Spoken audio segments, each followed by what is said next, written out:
Chapter 150. The sleeping old man slowly opened his eyes while a sliver of haggardness and great exhaustion appeared on his face.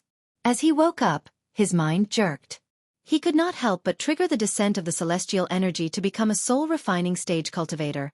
But the descent was immediately suppressed by the soft sounds of Avina. I thank the island mistress for saving my life. This old man is unable to repay the mistress' aid. The old man looked towards Layla Alden dully. His voice was extremely weak as Michael could barely hear the words coming out of the old man's mouth. In his exhaustion and pain, he even failed to notice the baby dragon in Layla's hands. No problem. I'm helping you because I feel nothing but pity for you. Layla Alden spoke indifferently before turning to Michael. Make the best use of the time you have to ask what you need to ask. This melody will only temporarily suppress him, but it can't last very long.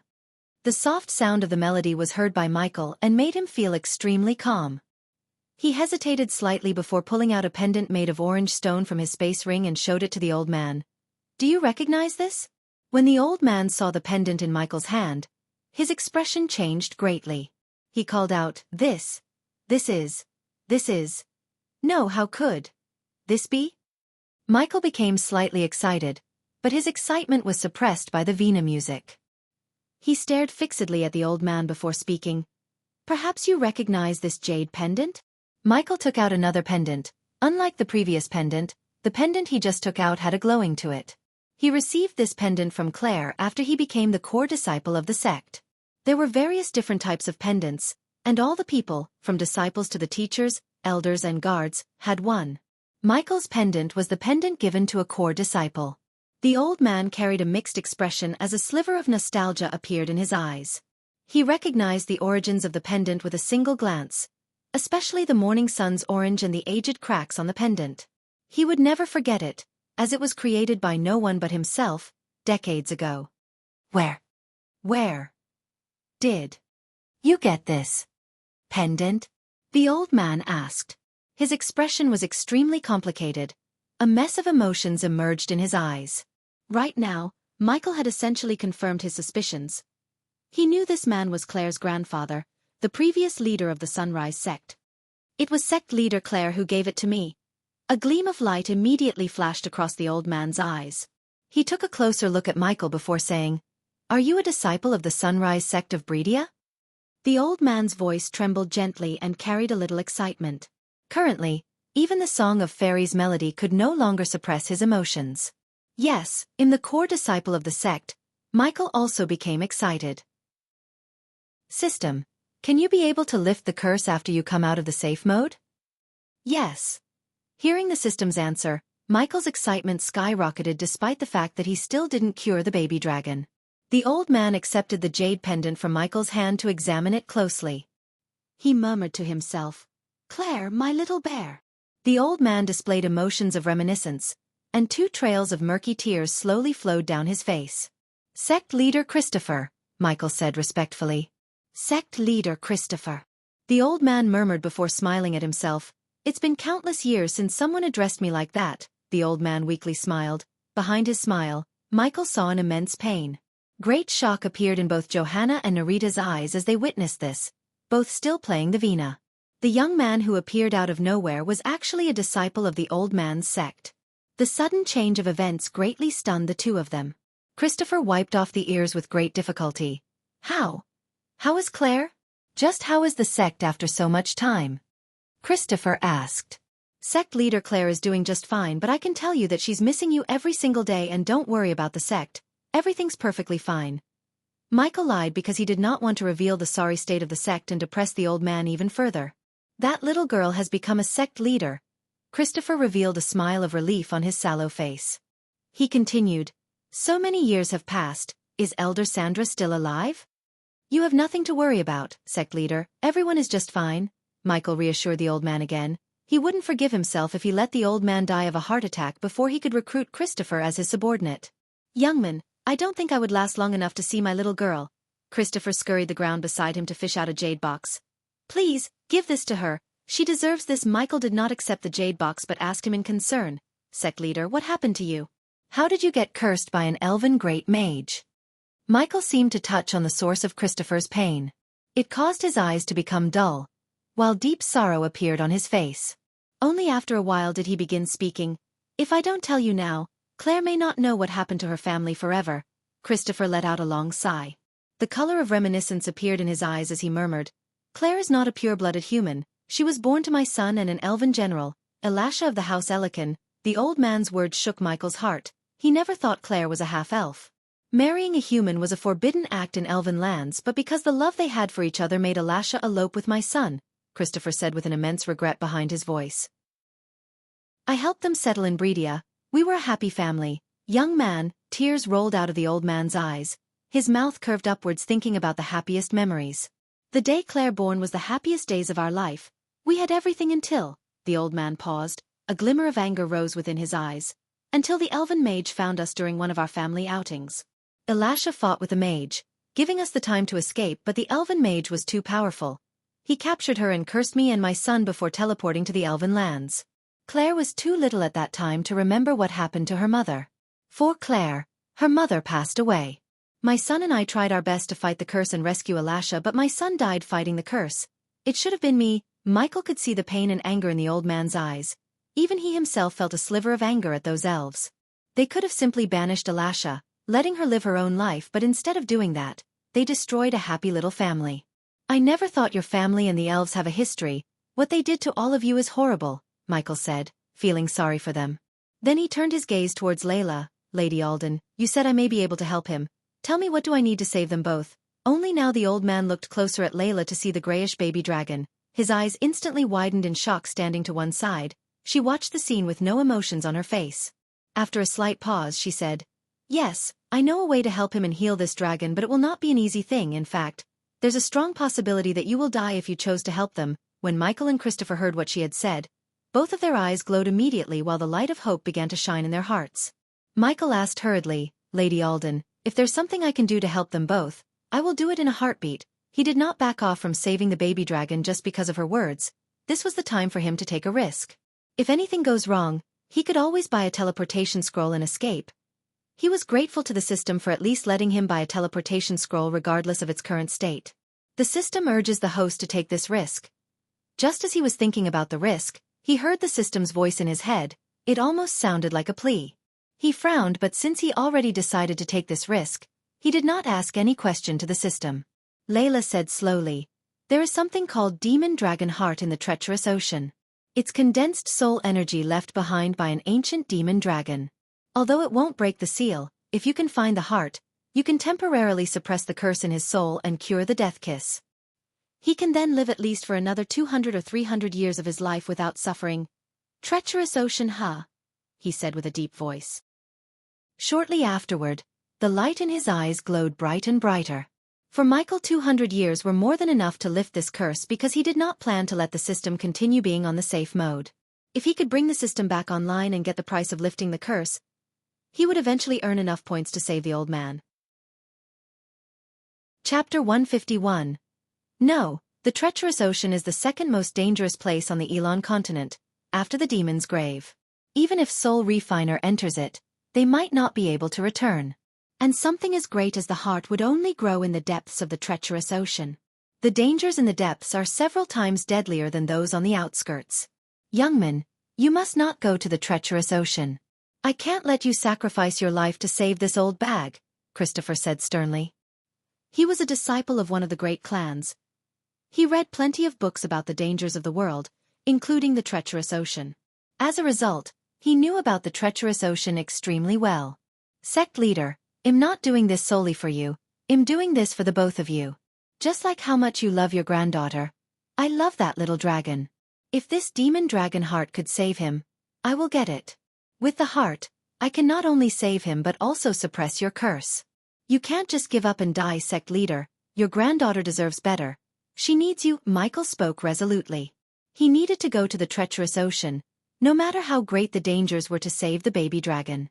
He did not fear it at all, as he had a gut feeling that this trip may bring the system back online. Christopher, your disciple fought the celestial energy without getting himself blown to death. Although it is rather dangerous to him, I think he can take care of himself if he's careful. Layla's nature-like voice appeared from one side. What? You survived fighting the Celestine energy descent? Christopher immediately became stunned. He stared blankly at Michael while great billows blew in his heart.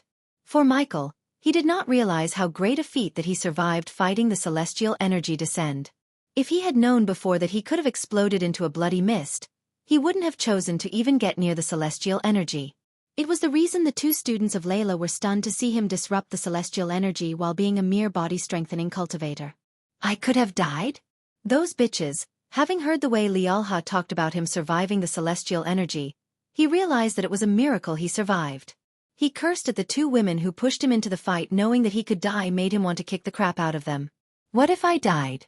The mere question put a few cold sweats on his back. Michael showed those grave thoughts behind his head, nodding slightly. Sect leader, you should believe that I have the strength now.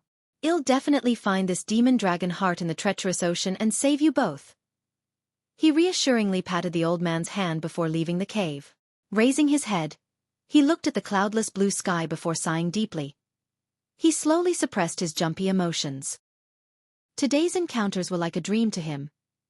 He had never thought that he would find the supposed to be the dead grandfather of Claire on the Rainbow Islands, where he came looking for the so-called doctor who then turned out to be Layla Alden. Copycat, 8 great clans, celestial energy. Damn, this day has been a ride, he exhaled deeply.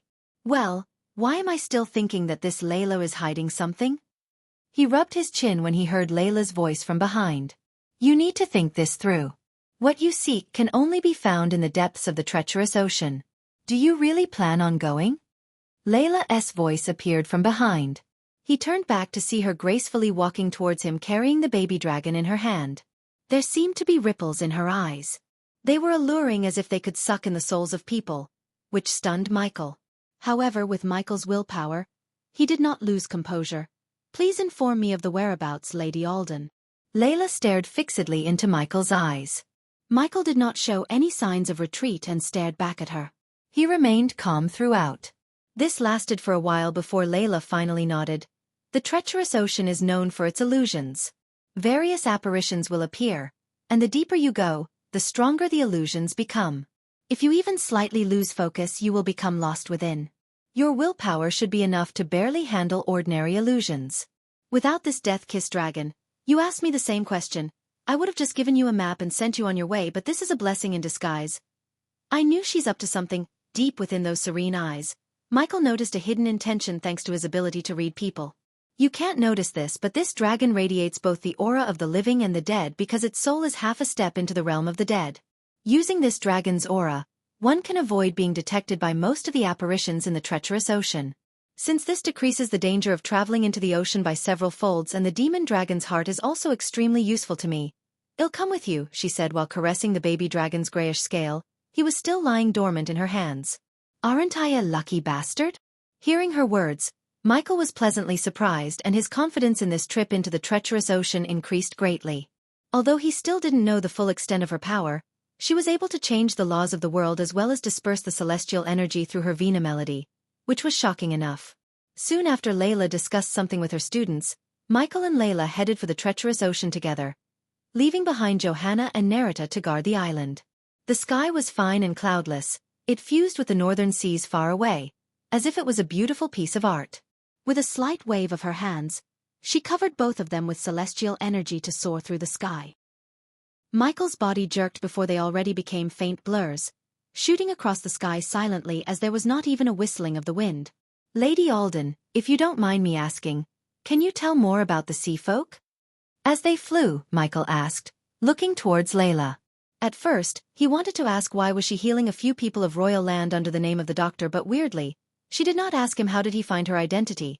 Therefore, Michael did not choose to question her intentions in case she had her own selfish reasons that she did not want him to know. Considering even his encyclopedia of this world, Gaia, had little to no knowledge about the so-called sea folk, he decided to get some info on them from Layla. A sliver of shock flashed across Layla's eyes. She turned and glanced at Michael, asking, "Why do you want to learn about the sea folk?" Michael hesitated slightly before saying, "To be honest, as a guy who loves to travel around the world, I want to know more about the places and races I have little knowledge of. People in Bredia don't have much knowledge about the sea folk race." Lady Alden, she stared at him for a moment. She could tell he was genuinely interested in knowing more about the sea folk, and since they have a long way to go, she didn't mind telling what she knew about the sea folk to pass the time. Their existence is similar to magical beasts. They also cultivate by absorbing the arch energy and can take human forms and speak human language. They don't possess intelligence any weaker than humans, either. The sea folk race inhabits the very bottom of the sea and takes up a rather large region of the oceans, while the entire region is encased by an extremely powerful barrier.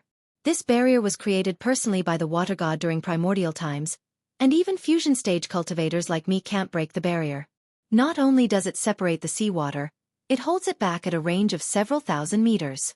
At the same time, it protects the sea folk from invasions of another species. She paused for a moment and went on. To the sea folk, this barrier acts as if it doesn't exist. Although it's unbreakable to most of the people on land, it will let anyone under the core strengthening stage enter the sea domain. Anyone under core strengthening stage. He took a note in his mind as she continued. I've visited the sea folk twice before. Although I don't know the situation there very well, I have some rough general knowledge like they not only hate humans, but they also disapprove of them very much. If human experts want to survive there, they must be extremely cautious. Once they offend a member of the sea folk race, they will receive the hatred and pursuit of various other sea folks until they die or escape from the sea domain, which is very unlikely once the sea folks put a target on them. Michael pondered in silence for a while before continuing his questions. Lady Alden, just how powerful is the sea folk? Compared to the humans in the Elon continent, are they stronger or weaker? The sea folk is very powerful, Layla said sternly. In the ancient times, all the races except the sea folks waged war with each other for resources, lands, and whatnot. All sides suffered great losses, and several half-immortals fell, ending their legacies. Since the sea folk never took part in these ancient wars, their strengths and legacies were preserved perfectly. Although there aren't as many half-immortals across the entire sea folk as the ancient times, it's still not something the Elon continent or the beings living on the land can match. It's just that the sea folk evolved from marine organisms, so they're only made to inhabit the sea. In the sea, it's much easier for them to achieve greater results in cultivation. But once they leave the sea, cultivation becomes several-fold more difficult. They have always stayed in the sea and have basically never come to the land. This is because the sea is their holy land. Chapter 152. The Sea Folk race is split into mainly 3 factions: the Water God Hall, the Sea Serpent Hall, and the Arctic Hall. These 3 halls combine to make one of the 2 great clan of sea folks. According to what I've learned many years ago, the Water God Hall is the most powerful among the 3 and has an elder that has already reached the half-immortal stage. The other 2 halls each have 1 or 2 fusion stage warriors as well. This was many years ago. Who knows how many fusion stage and half-immortals or even immortals they have among them? For the first time, he heard a sliver of awe in her voice.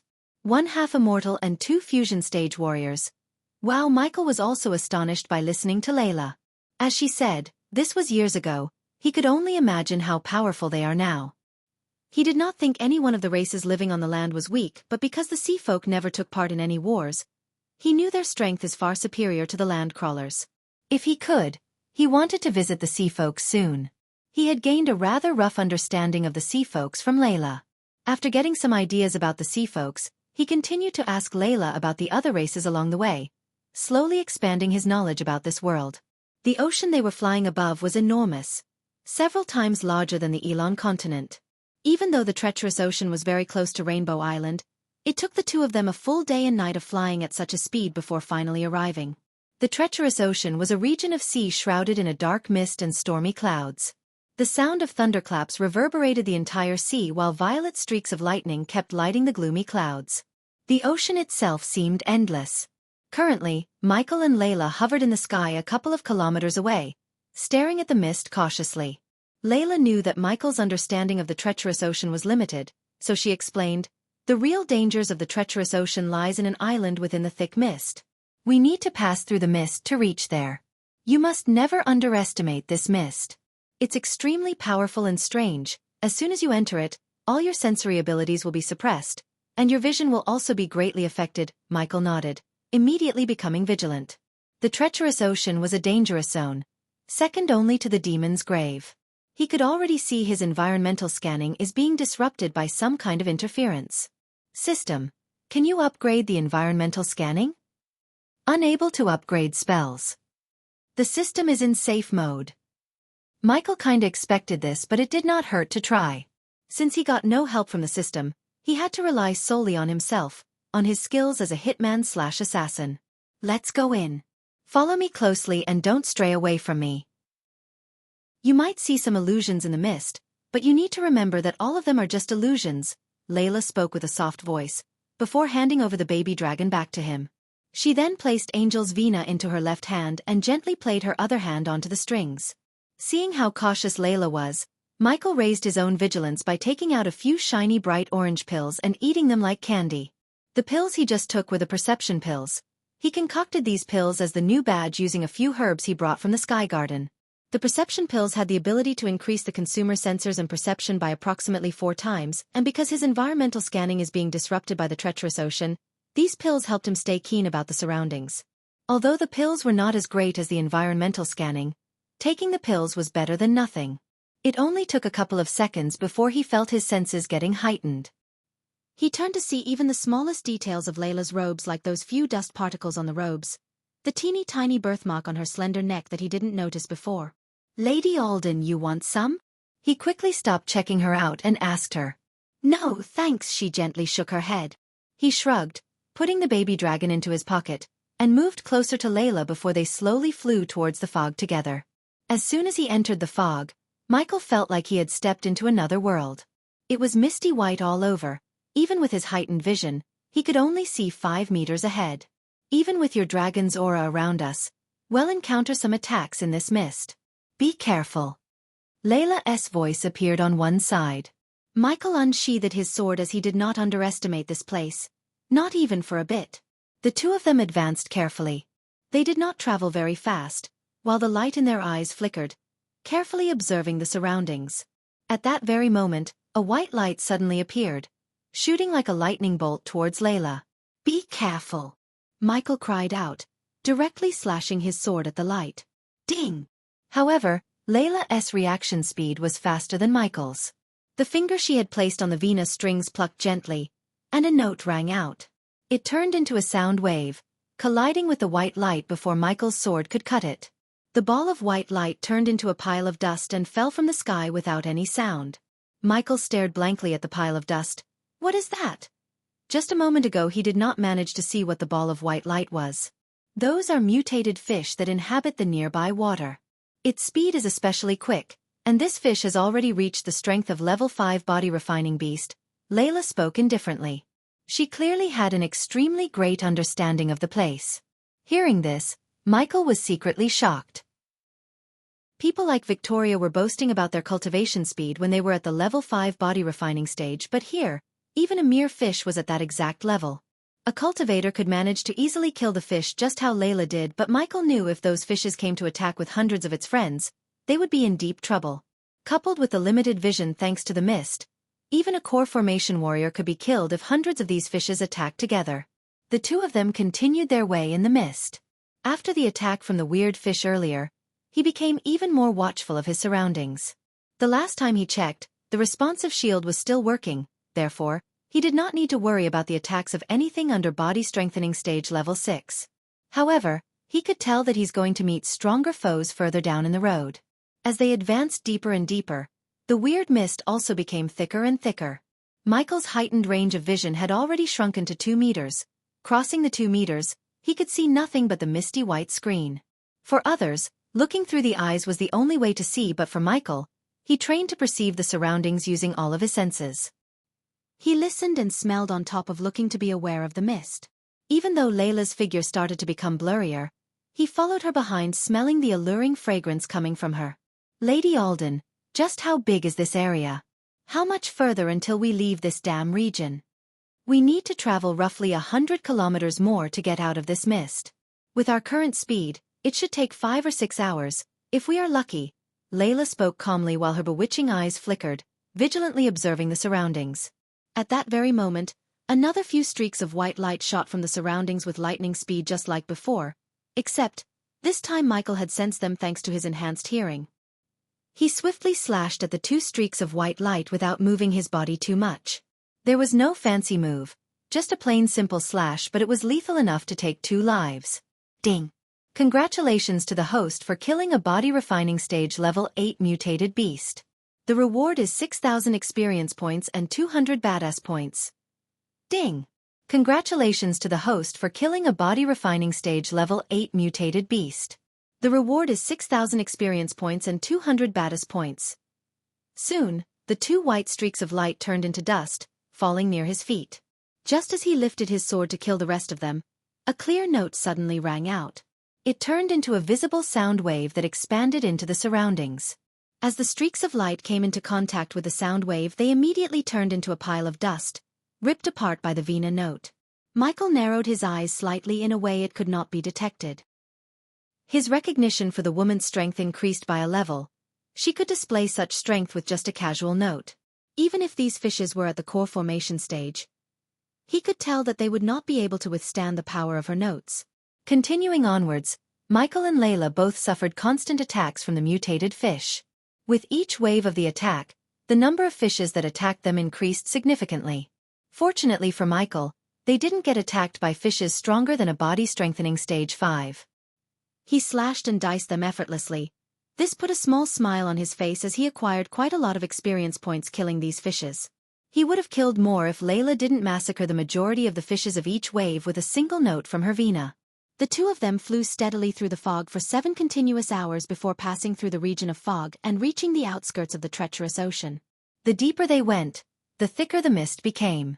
After over 8 kilometers, the mist had become so thick that he could barely see anything. Only the faint fragrance at Michael's nose signified her existence. This made Michael rely on his nose to detect where she is, using the fragrance from her body. Suddenly, Michael felt the mist before him surge violently. Shortly afterward, a blurry figure suddenly appeared, before quickly becoming clearly visible. It was a man in his late 60s. He wore a black suit and black trousers in one hand. He held a bloody knife while in the other. He held a silencer-attached Beretta 92. Michael stared blankly at the old man who was smiling wickedly at him. His emotions were overwhelmed by disbelief.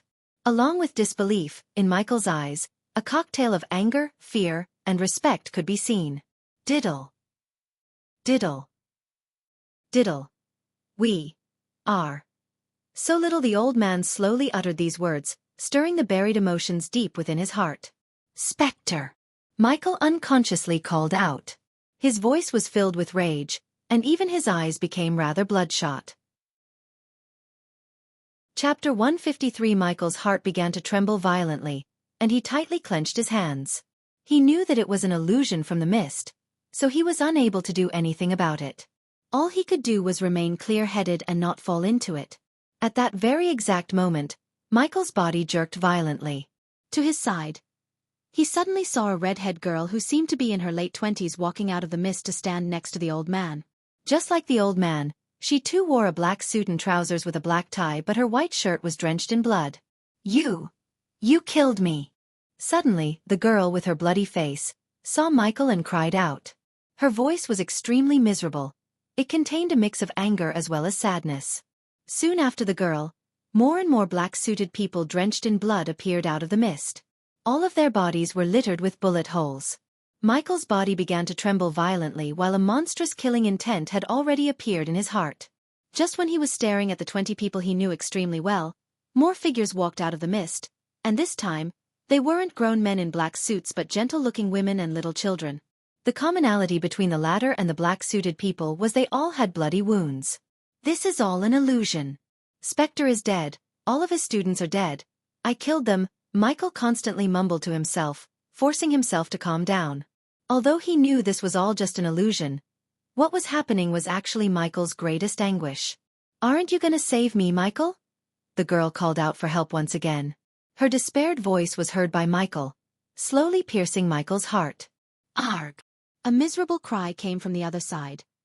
He turned to see one of the gentle-looking women was shot in the chest by one of the black-suited people. The woman collapsed in a pool of blood. Her clothes were dyed red by the blood, and even the ground had become red. The children were screaming in horror, but it just put a wicked grin on the black suit man's face as he slowly made his way towards the children like a tiger hunting a group of helpless rabbits. Michael! Michael! Save them. The woman who got shot by the man looked towards Michael lifelessly, and spoke weakly. The light in her eyes was quickly disappearing, soon becoming dull. In the end, she laid on the ground, unmoving. Michael's heart trembled greatly. while overwhelming anger and sadness clenched his heart. Two streaks of sorrowful tears flowed from his eyes without any control. Although he trained himself to overcome the emotions, he failed to keep himself calm seeing the sight in front of him. It was an unimaginable mental blow to Michael to see the orphanage he grew up getting slaughtered by the black suit man. After he cleansed the arms-dealing operations that put him in the path of becoming a hitman, he killed every single person who had a link to the criminal organization that ran the orphanage. It was his training. After cleansing the orphanage, he really thought the orphans there could have a better life than him, yet it was the same man who trained him who ordered the massacre of his orphanage. Knowing that he was the reason for their deaths was Michael's greatest grief and regret.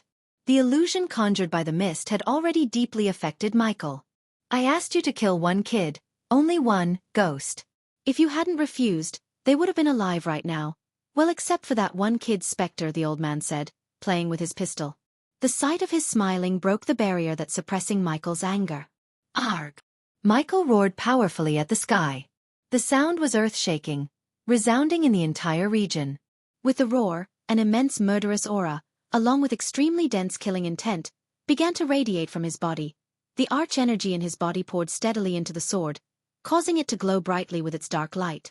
Afterward, Michael swung it towards the old man who was smiling at him. Thrum! Suddenly, a loud and clear Venus sound, like a huge bell, appeared. A powerful sound wave with visible ripples collided with the sword in his hand, and the powerful strike directly forced the sword to bounce backward. Not only did the bell-like sound block Michael's attack, but the remaining sound waves also entered Michael's mind. It collided with his spirit like a boulder, causing Michael to feel like his head was exploding. He could not help but cry out painfully. Just mere inferior illusions got you good. This is only the very outskirts of the treacherous ocean. There are more powerful illusions further on in. I really wonder how you're going to handle those. Layla's cold voice suddenly appeared in Michael's mind. Michael immediately snapped back to reality. A moment ago, when he had swung his sword at the enemies that killed his orphanage, he actually swung the sword at Layla, not at the old man. The illusions here really are powerful, Michael mumbled gently. His emotions, affected by the illusions before, slowly began to calm down. The illusion wasn't strong. Your mental state is too weak. The illusion sucked you in so easily. It originates from your heart and mind. If your heart and mind are flawless and free from worries, how would a mere illusion affect you? This illusion can be considered as the weakest type. There'll be more powerful ones once you enter the treacherous ocean. Layla spoke coldly. Looks like I'm overestimating you. Perhaps coming to the treacherous ocean with you was the wrong decision. She didn't change her cold tone at all. Her words really bothered him, but he agreed with her. Although he trained himself to suppress his emotions, he did not achieve perfection as Spectre. He couldn't be even compared with Layla in mental power. After all, he was still too young. Even with his 2 lifetimes combined, he was less than 60 years old. Meanwhile, people like Layla were people who had lived for centuries with enough descendants to form a large house. Michael may overcome them in terms of talent because of the system, but he was nowhere close in terms of life experience. The illusion was able to mess him up too much because of the bond he had with the orphanage and the people who lived there. Michael treated them with too much importance, practically viewing them as more important than his own life at one point in his life. He had clearly known that the images in the mist before were illusions, yet he still could not help but fall for them. Michael still was unable to endure the things happening despite knowing it was all fake. That day, he lost everyone who knew the real him. After that day, he became Ghost. The reason he chanced diddle-diddle before killing was to remind himself not to become like the man who trained him, Spectre. Never take a life without a reason and conscience. This was Michael's code. People like Layla, on the other hand, would not fall for illusions such as this as easily as Michael. They had lived for centuries, or even millennia, and had plenty of descendants. They probably have witnessed some of them dying of old age themselves. As a result, they would no longer treat the bond of the family as important and would be able to resist the illusions easily. Illusions originated from the mind and heart. If there were concerns or obsessions, the mist would create illusions accordingly, displaying your weakest point right before you. Illusions did not test a person's strength, but a person's heart and mind. He may have seemed like an invulnerable perfect person, but he was just a human being with his own flaws and imperfections at the end of the day. Michael's mind became much more resolute after experiencing what had happened before. He stared into the mist before him. The mist continued to surge, tossing about and changing around as if there was something ready to come out. However, Michael's state of mind immediately became like still water, free of any ripples. He did not think about anything, nor did he guess about anything. The silhouettes of the people instantly vanished from his sight except the old man's figure. He was following Michael. Michael ignored the old man, continuing to follow Layla. After over 2 hours of slow flying, he and Layla finally passed through the region of fog. The misty white blanket had finally disappeared from before them, replaced by deep blue seawater. "Hi-ya," Michael breathed out loudly. He felt much more relaxed after passing through the mist. He looked around but only saw that the surroundings and sky were all a surface of white. They were enveloped by a layer of dense yet odd mist as if it formed the edges of a separate world. The only thing still lingered around from the mist was Spectre, but Michael knew the old man was in his head, not in front of him, so he ignored Spectre. Below him was deep blue seawater. The water was smooth, like a mirror, and without any ripples, stagnant. It was extremely strange. In the center of all that was a huge island. It had an extremely large surface area and did not seem like it could be called an island, but rather a small continent. The island was mountainous, littered with trees, and was entirely blanketed by a thin layer of fog. It was hazy, adding on a layer of mysteriousness. Michael stared cautiously at the huge island before him and asked, "Is this the treacherous ocean?" Layla looked towards the island before her. She was rather stern, and she said, "Correct, this is the treacherous ocean, as well as the holy land of the former dragon clan, Dragon Island. Many millennials ago, there were not 8 but 9 great clans. The strongest of them all was the Dragon Clan. But something happened to them and changed the once great Dragon Clan to the current treacherous ocean." "What happened to all those dragons?" Michael asked in doubt. Layla shook her head gently. "I do not know much about what happened in that age either. The very limited information on this matter all originate from rumors or those ancient records in the kingdom of Nagas. However, not a lot is recorded regarding what happened to the dragons who lived in that age or to the Dragon Island." Chapter 154. Alright, let's stop guessing about this, there's no point. We're currently on the outskirts of the treacherous ocean. Remember, the fog was not the real danger. The real dangers are on this island. When we enter the island, we have to be extra careful. The demon dragon's heart should be in the very center of the island.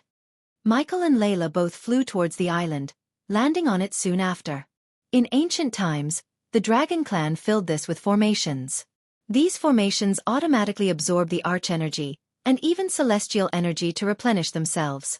Although it's been countless centuries since they were first laid down, a few that were set by remarkable experts still remain. They may not be as powerful as before, but we still need to be on guard. Layla explained to Michael in detail about some areas that he needed to be aware of on the island. Michael observed the island as he listened to Layla talk. They had already passed through the region of mist, fortunately. His sight was no longer obstructed and much clearer now. The two of them slowly walked forwards. Both were extremely careful as they traveled. At this very moment, the ground suddenly began to violently shake. 4 rock walls rose from the ground, forming a room and trapping the two of them inside.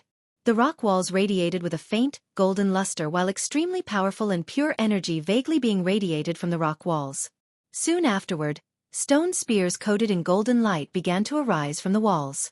With whistling sounds, they shot towards the entrapped Michael and Layla at lightning speed. Dense clusters of spears shot from all directions, locking the two of them out of any paths for escape. There was only the misty white sky left for them to flee. Michael prepared himself to take off to the sky when he was stopped by Layla. "Remember, you must never fly above 10 meters in the sky. The dangers in the sky are several times greater than on the ground." Layla's cold voice sounded in Michael's ears as she faced the spears calmly and unperturbed. Shortly afterward, she gently struck a string with her finger. The next moment, a vina note reverberated in the area. It spread out in all directions as a visible wave of sound. The sound wave contained an unbelievable power. Wherever it passed by, the rock spears disintegrated, turning into a pile of dust in the air. The visible sound wave cut through the surroundings like a hot knife through butter before colliding forcefully with the rock walls that trapped them in. With a rumble, the walls trembled violently before crumbling to the ground. The confining rock walls could only be used against anyone under the core formation stage. It was nothing to a fusion stage cultivator like Layla. However, it would be almost guaranteed death if Michael alone had been trapped by it. Breaking out of the rock walls, Michael and Layla continued on their way, walking directly towards the general region of the island. In the following part of the journey, they both experienced constant attacks from various traps. However, these attacks were not prepared for a fusion stage cultivator. Because of that, they were unable to pose much of a threat to Layla. The journey was frightening, but not very dangerous. Roar! Suddenly, a loud beast roared in the distance. The ground began to shake gently as a humanoid giant of over 15 meters in height ran towards them from afar at an exceptional speed, constantly roaring along the way. A rock golem, Layla calmly muttered. The rock golem ahead radiated an aura of a level 4 core formation warrior. Soon, her finger moved gently on the Vena string, and a sound wave immediately shot out towards the incoming war beast in the shape of a sharp arrow. Crack! The arrow formed from sound pierced through Rock Golem's chest. Rock Golem's overwhelmingly powerful defense was akin to soft butter before it, and the arrow punched a head-sized hole with no difficulty. Yet, no blood flowed out. The Rock Golem seemed to feel no pain, continuing onwards towards the two of them with great steps as it roared mindlessly along the way. Layla remained the same as before. Her white, elegant hands constantly danced around on the strings of her Vena, producing beautiful sounds by playing it. With each note, a powerful sound wave shot out with lightning speed and struck Rock Golem's body. The Rock Golem did not dodge at all and continued in its charge towards the two of them in a straight line. Meanwhile, its huge 15-meter-tall body was now riddled with holes while its head was already smashed to smithereens. But even with all that, even with its head missing, the Rock Golem did not die. It did not even slow down, much less show pain. It continued charging at the two of them without any pauses. Witnessing something so huge and dangerous as the golem, he felt grateful towards Layla because he knew he had a very slim chance to defeat the golem. Well, the #1 hitman of the world is hiding behind a woman. I thought I taught you better. The old man laughed at Michael, but he ignored the old man's ridicule. Gentle Vena sounds, concealing killing intent within, constantly rang out. Layla's gaze remained calm throughout. Her right hand danced about on the Vena strings, sending out waves of powerful sound at the huge Rock Golem. Rock Golem's injuries became even worse after receiving such dense attacks. Its 2 limbs were quickly severed, while a large portion of its chest shattered. It had shrunk to 110 meters in height from the original 15. Any other magical beasts or living beings would have passed away long ago if they were in such a state. It was guaranteed death. However, the Rock Golem behaved as if it was completely uninjured, its remaining half of the abdomen and its huge, thick legs continuing to run with huge steps. Each and every step caused the ground to tremble constantly. Rock Golem was soon less than a kilometer away from the duo. Looking at Rock Golem, he prepared himself for a serious battle. Tiny cracks of golden lightning had started to dance around his fingertips. At that very moment, consecutive closely packed and frantic Vena notes rang out. Layla's right hand had slid across the Vena, playing 3 of the 7 strings together. Immediately, a series of densely packed sound waves radiated outwards, filling up space before them with visible ripples. The ripples joined together like a spider web, before quickly shooting towards the Rock Golem like a fishnet. The fishnet of sound passed through Rock Golem's body without any obstructions and disappeared into the distance. Soon, the huge Rock Golem collapsed loudly. Its entire body had become cubes of rock that fell to the ground, carved into countless pieces by the net of sound waves. Michael stared at the countless pieces of the Rock Golem curiously. After this battle, he couldn't help but wonder how powerful a fusion stage rock would be. Lady Alden, is every golem this powerful? Michael asked Layla. His heart was filled with curiosity and awe. After a short moment of silence, Layla replied, "No, the reason for its strength was the treacherous ocean itself. This place mutates everything. The beasts here have no soul, they can't feel any pain, and they are practically an indestructible army."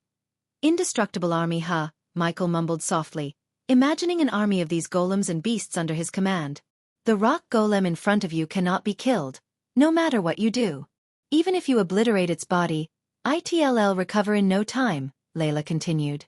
The countless pieces of stones on the ground began to move about in one place as soon as she finished speaking, as if it was providing evidence for her statement. It condensed into the 15 meters tall Rock Golem once again after just a short while. Its body was completely unharmed, and even its head had recovered to how it was before without the slightest sign of injury. Michael's pupils narrowed to the size of a needle, and he immediately gasped coldly. He exclaimed in wonder, "My horizons really have been broadened today." Michael turned to Layla and asked, "Lady Alden, so how would one kill this rock golem?"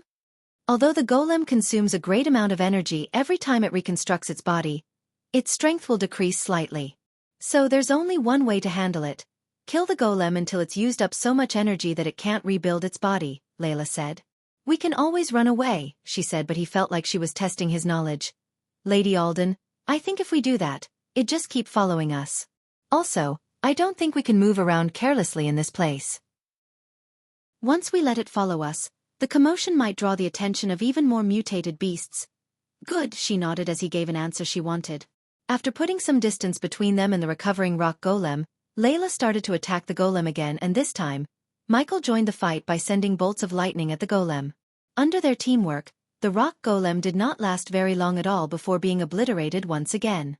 However, its body quickly began to rebuild once again. It gave out an earth-trembling roar and attacked them mindlessly. For Layla, Golem's moves were slow, but it was an entirely different matter for Michael, who was just a body-strengthening stage cultivator.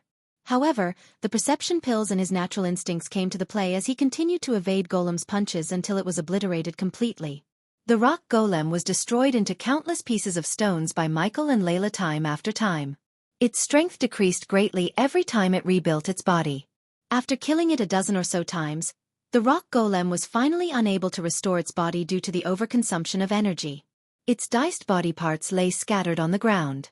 Since Layla was the one who dealt the final blow every time, he did not get any badass points or experience points at all, but he valued his life more than the badass points or experience points. Layla walked over leisurely from afar with her Vina in her arms. She did not even look at the rock golem. "Let's go." The commotion from before was too loud. "Other magical beasts are probably going to rush over here very soon."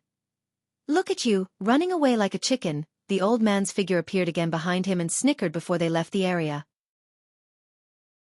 Chapter 155. Michael glanced deeply at the countless pieces of stones of the golem. He did not say anything and silently followed Layla away. Just as the two of them traveled several kilometers, they immediately felt several powerful presences appear behind them. They were all from magical beasts and golems that had reached the core strengthening stage. Not too long afterward, another dozen or so weaker presences appeared from behind, all of which were at the core formation stage. Michael looked back. Through the thin mist, he could see several human figures and silhouettes of huge magical beasts currently pacing mindlessly around the golem. Michael understood that they were the same as the golem, Bions that were made an unknown number of years ago by the Dragon Clan. They had neither intelligence nor souls and moved about according to their instincts. "Come closer and keep the death-kissed dragon's aura around us and don't make any signs to alert them. We may not fear them, but getting tangled with them will be problematic," Layla whispered to him. "Lady Alden, I can vaguely see humanoid creatures back there. What are those?" "They are those who ventured into the treacherous ocean and died many millennia ago. Just like everything else here, they too have no soul and feel no pain." "Just how many of those things are there?" Michael asked another question. His face didn't have the usual cool smile as he seemed very serious. All these beings in the treacherous ocean possessed indestructible bodies. They felt no pain and had no fear. If the two of them were surrounded by these mutated beasts, it would be extremely troublesome or even life-threatening. The treacherous ocean has already existed for countless years. During that period of time, plenty of human experts and intelligent beasts have ventured into it. Some of these have fallen in search of or battling over treasure, while others have died simply because of the treacherous ocean. Over the years, the experts that have died in the treacherous ocean have already accumulated a terrifying number. Every person that dies here will become like them, immortal and unaging. As a result, the number of powerful beings in the treacherous ocean will only increase, and never decrease. Today, probably even powerful organizations like the 9 Great Clans have no idea about exactly how many fusion stages or even half immortals there are in the treacherous ocean. The only reason we were able to make it this far is because of the aura of the death-kissed dragon. If we weren't surrounded by this aura, our presence would have alerted even more powerful mutated beings or the formations set by the Dragon Clan. Michael felt even more heavy-hearted. No wonder Christopher became so afraid when he heard the mention of the treacherous ocean. While following Layla, he couldn't help but wonder that if the second dangerous place was like this, how terrifying the demon grave would be. which is said to be the most dangerous place in this world. Even a fusion stage cultivator survived here this long only because of the death-kissed dragon's aura. Otherwise, they could easily face life-threatening dangers with just a lapse in concentration. Whoa! Michael's body jerked. Suddenly, the scene before them changed greatly. The original island disappeared instantly, replaced by an endless desert. A flaming red sun hung in the sky, scorching the ground with terrifying heat, raising the temperature of the entire region to a terrifyingly high temperature. "We've fallen into a formation." Layla furrowed her eyebrows and spoke with a deep voice. Michael immediately unsheathed his sword and looked around for any activity vigilantly. He also ate some perception pills again, preparing for another battle. He had witnessed the horrors of the treacherous ocean, so he did not dare to be careless at all. Suddenly, the ground began to tremble violently. The ground where Michael and Layla stood slowly began to sink into the ground and, at the same time, their feet were trapped by the moving sand, constantly sucking and dragging both of them underground. "Fly!" Layla spoke coldly. With a flick of a finger, a sound wave immediately collided with the ground, turning the sand trapping their legs into dust. She immediately began to float. Michael did not hesitate either. He stepped onto the flying sword and put arch energy into the sword. The devastating force of the arch energy turned the sand into dust, propelling him out of the ground. The sand below the two of them constantly sank down, forming a huge black hole. A putrid smell wafted from it. Just a breath of it was suffocating. Soon afterward, the entire desert began to tremble violently before forming a weird but huge, almost 200-meter-long monster. The horrid gaping cavern below the two of them was the enormous mouth of the beast. The monster seemed like a lizard that had been magnified countless times. It had light brown skin with countless cracks, radiating scorching hot. Its entire body seemed to have formed from sand.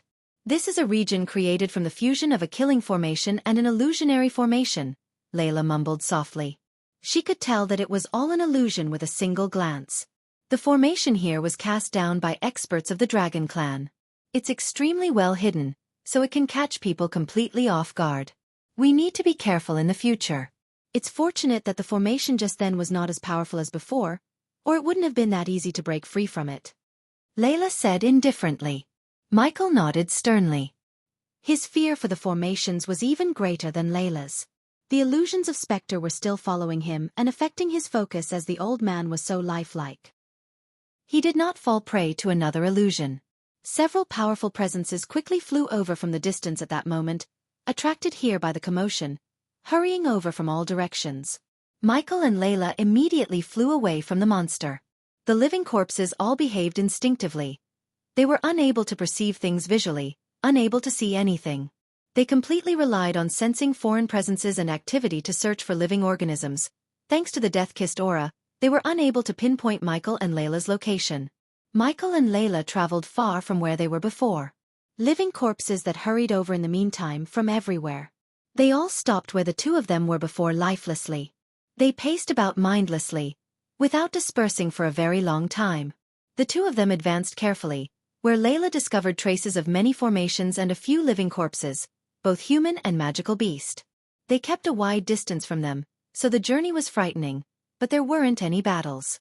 The two of them flew with their guards up, occasionally stopping to look around. They had only traversed a couple of hundreds of kilometers in over half a day, yet they still remained in the outskirts of the treacherous ocean. They had not even reached the general region of the island.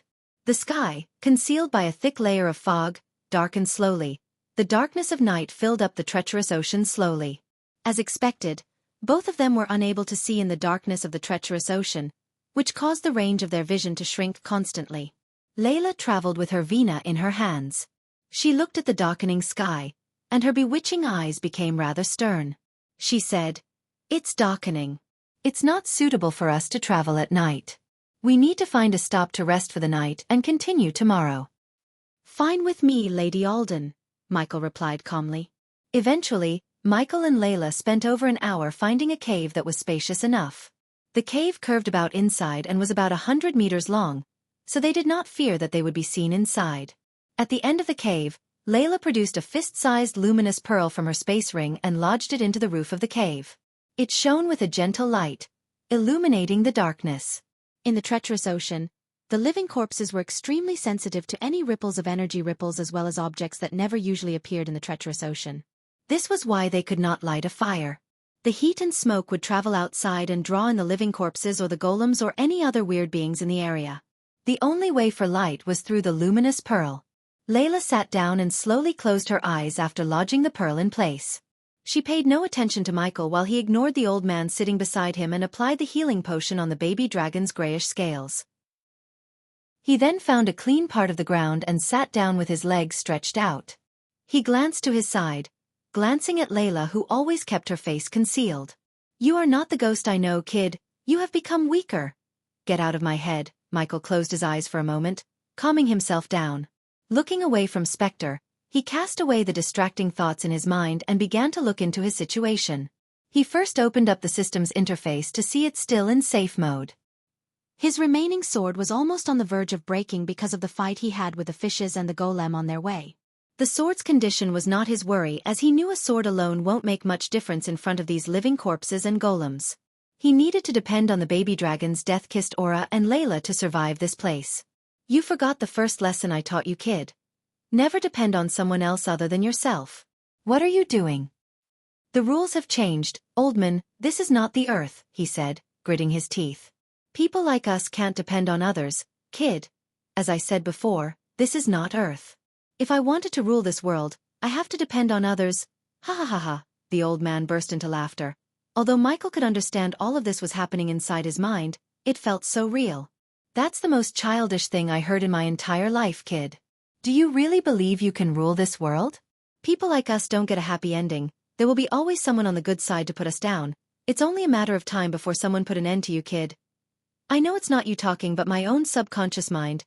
Michael gave a short slap to the back of his head and ignored the old man.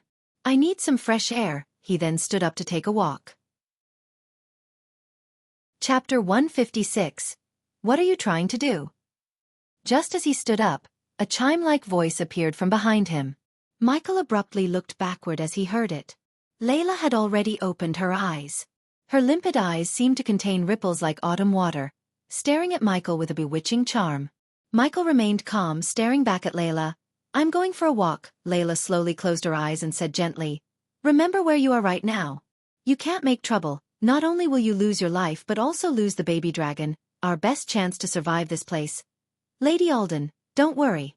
I'm not going to mess around with my life."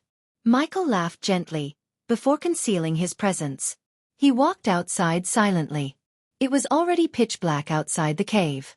The sky was dark, devoid of any stars. Michael's vision was affected by the darkness in the treacherous ocean as well.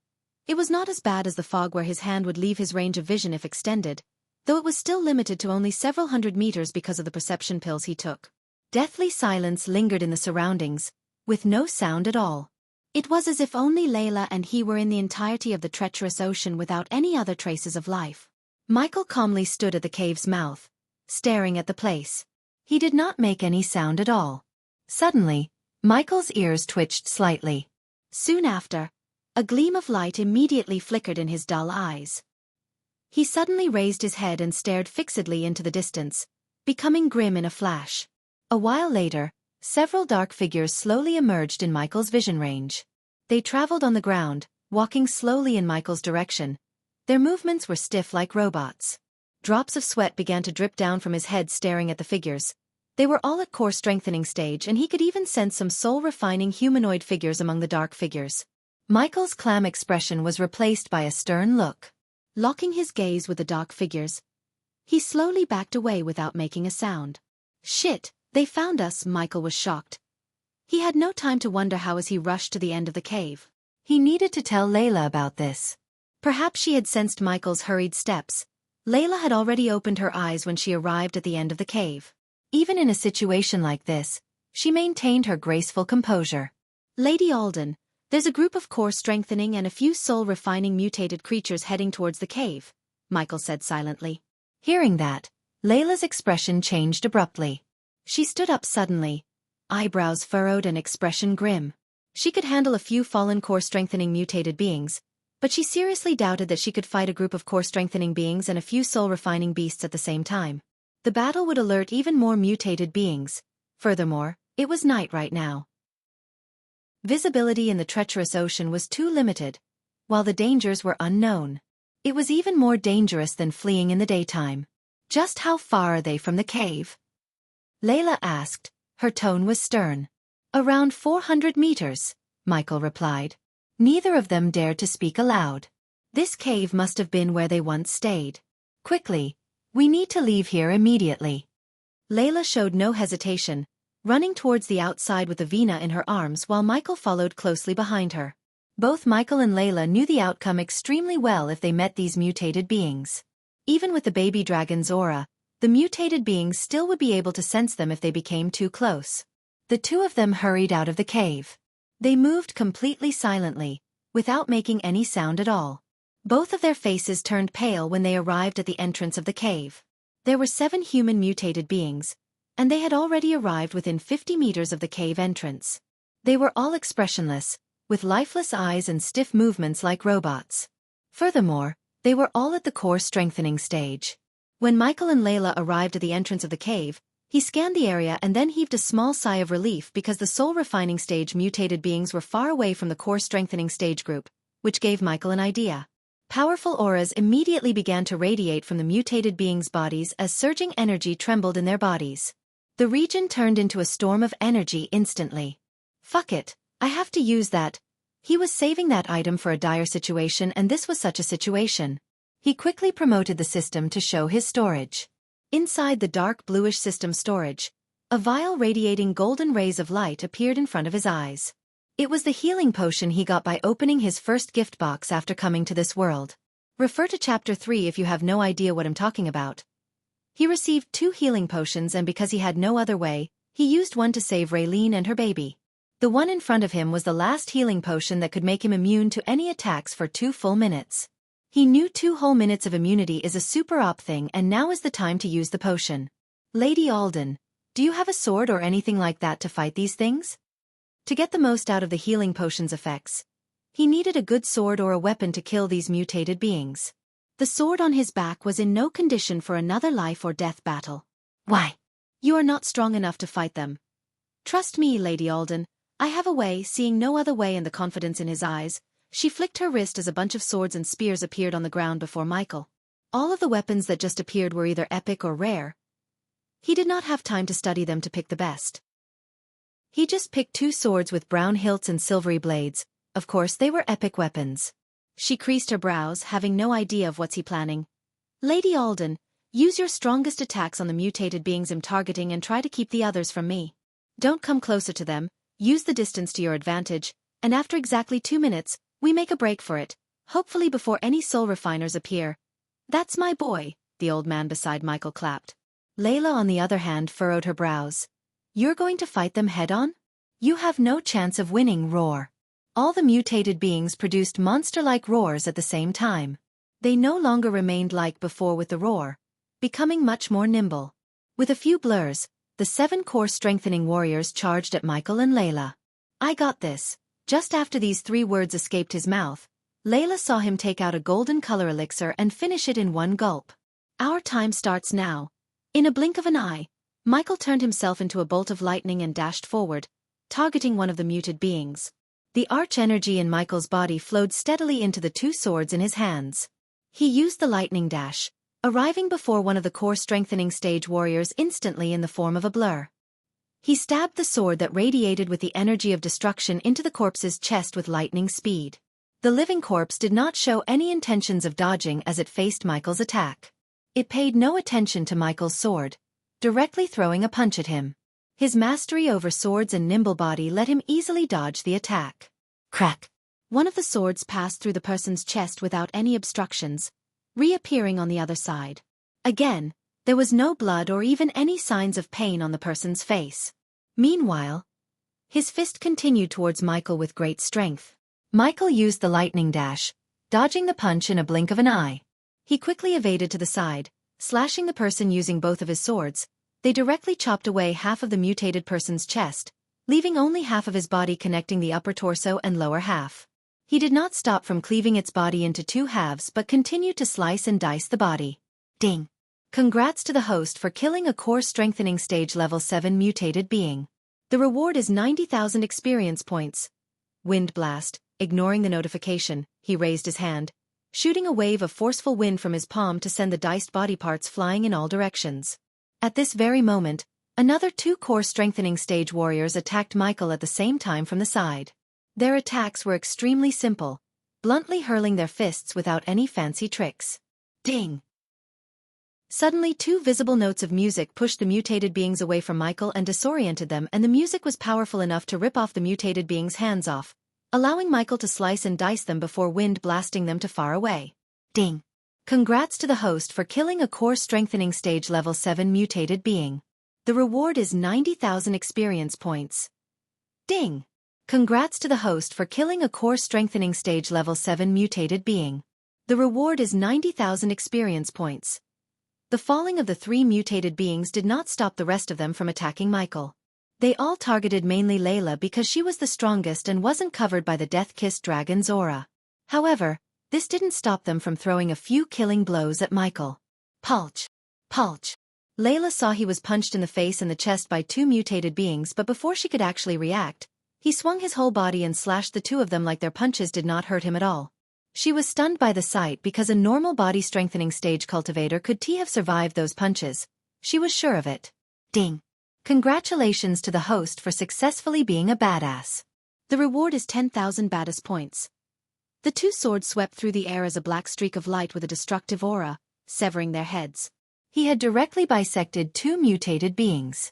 As expected, even with severed heads, they quickly approached Michael, directly kicking at him. Ding! Ding! At the same time, 2 more musical notes cut their bodies further before Michael sliced them up again. Ding! Congrats to the host for killing a core strengthening stage level 7 mutated being.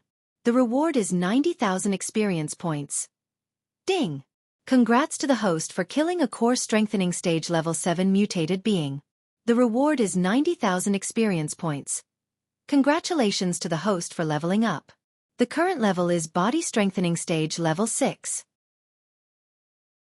Chapter 157. Michael remained expressionless regardless of reaching the next level. Layla's musical notes again crushed the mutated being closer to Michael, but still, it couldn't stop it from punching him in the chest. Just like before, the punch did not affect him at all. Michael felt like he was being hit by a huge hammer, yet thanks to the healing potion, he experienced no pain. Swiftly, his right hand moved, slashing the mutated being who just punched him countless times at devastating speed. The densely packed blurs seemed to form a closely knit net, enveloping the mutated being's body parts layer after layer. Michael exhibited the full power of his sword mastery. In that very moment, he had thrust his sword out over 100 times with unbelievable speed. Right now, the closely knit net seemed to become like a meat grinder, directly shredding the mutated being into countless pieces of dried flesh. Although the mutated beings were core strengthening stage warriors, they couldn't fight with their best because of the teamwork between Michael and Layla. Besides, they had no weapon and were unable to use the arch energy.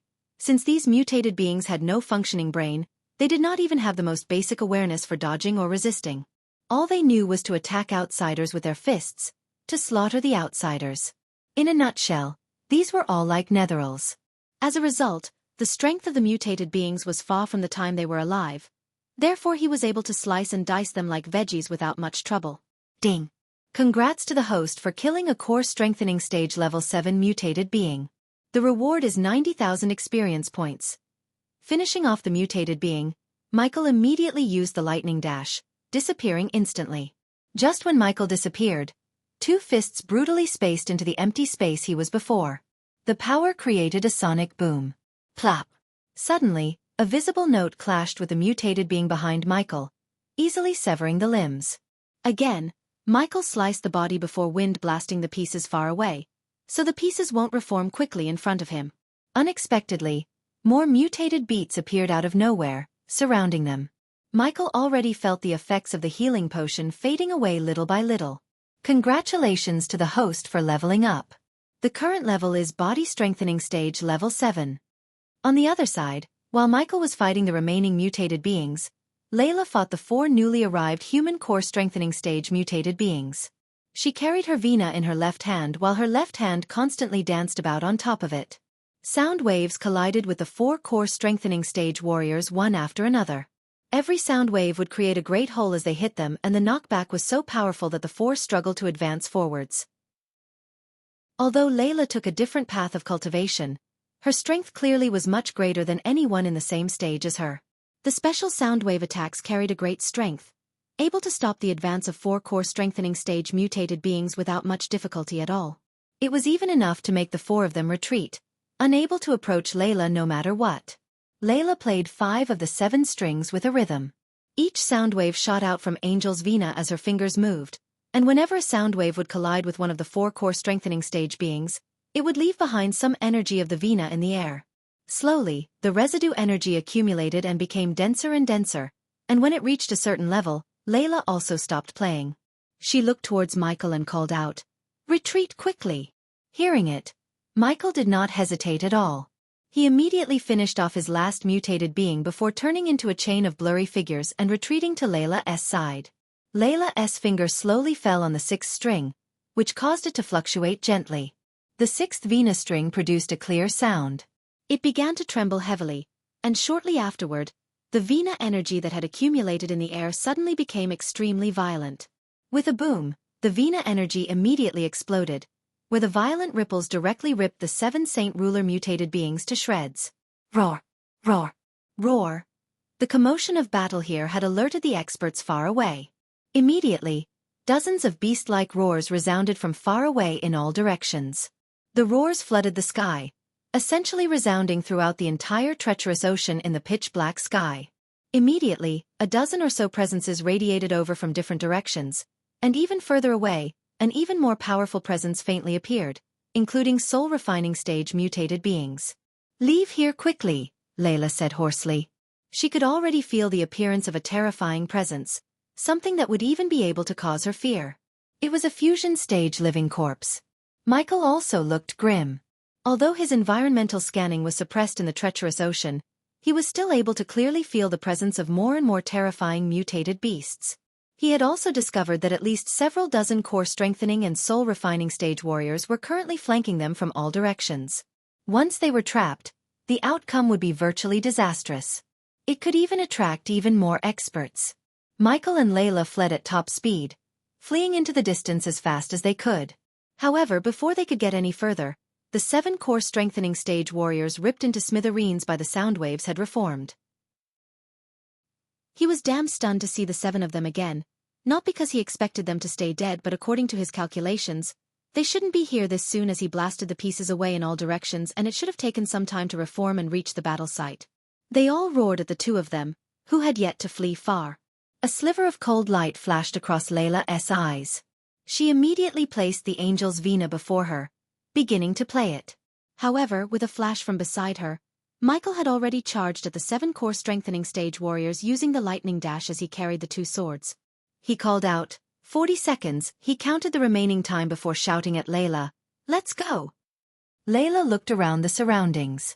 She could feel that the experts rushing over from all directions were getting closer and closer. She said with a deep voice, "It's extremely difficult for both of us to throw them off in an extremely short amount of time with our strength. Once the mutated beings arrive and surround us," Michael slashed his swords a dozen times instantly, dicing one of the core strengthening stage warriors with a mere face-off. He cried out, "We don't have time for this. I know you can also sense the terrifying presence approaching us. Let's go, we are running out of time." His voice was heard by Layla clearly. For a moment, Layla's gaze became complicated.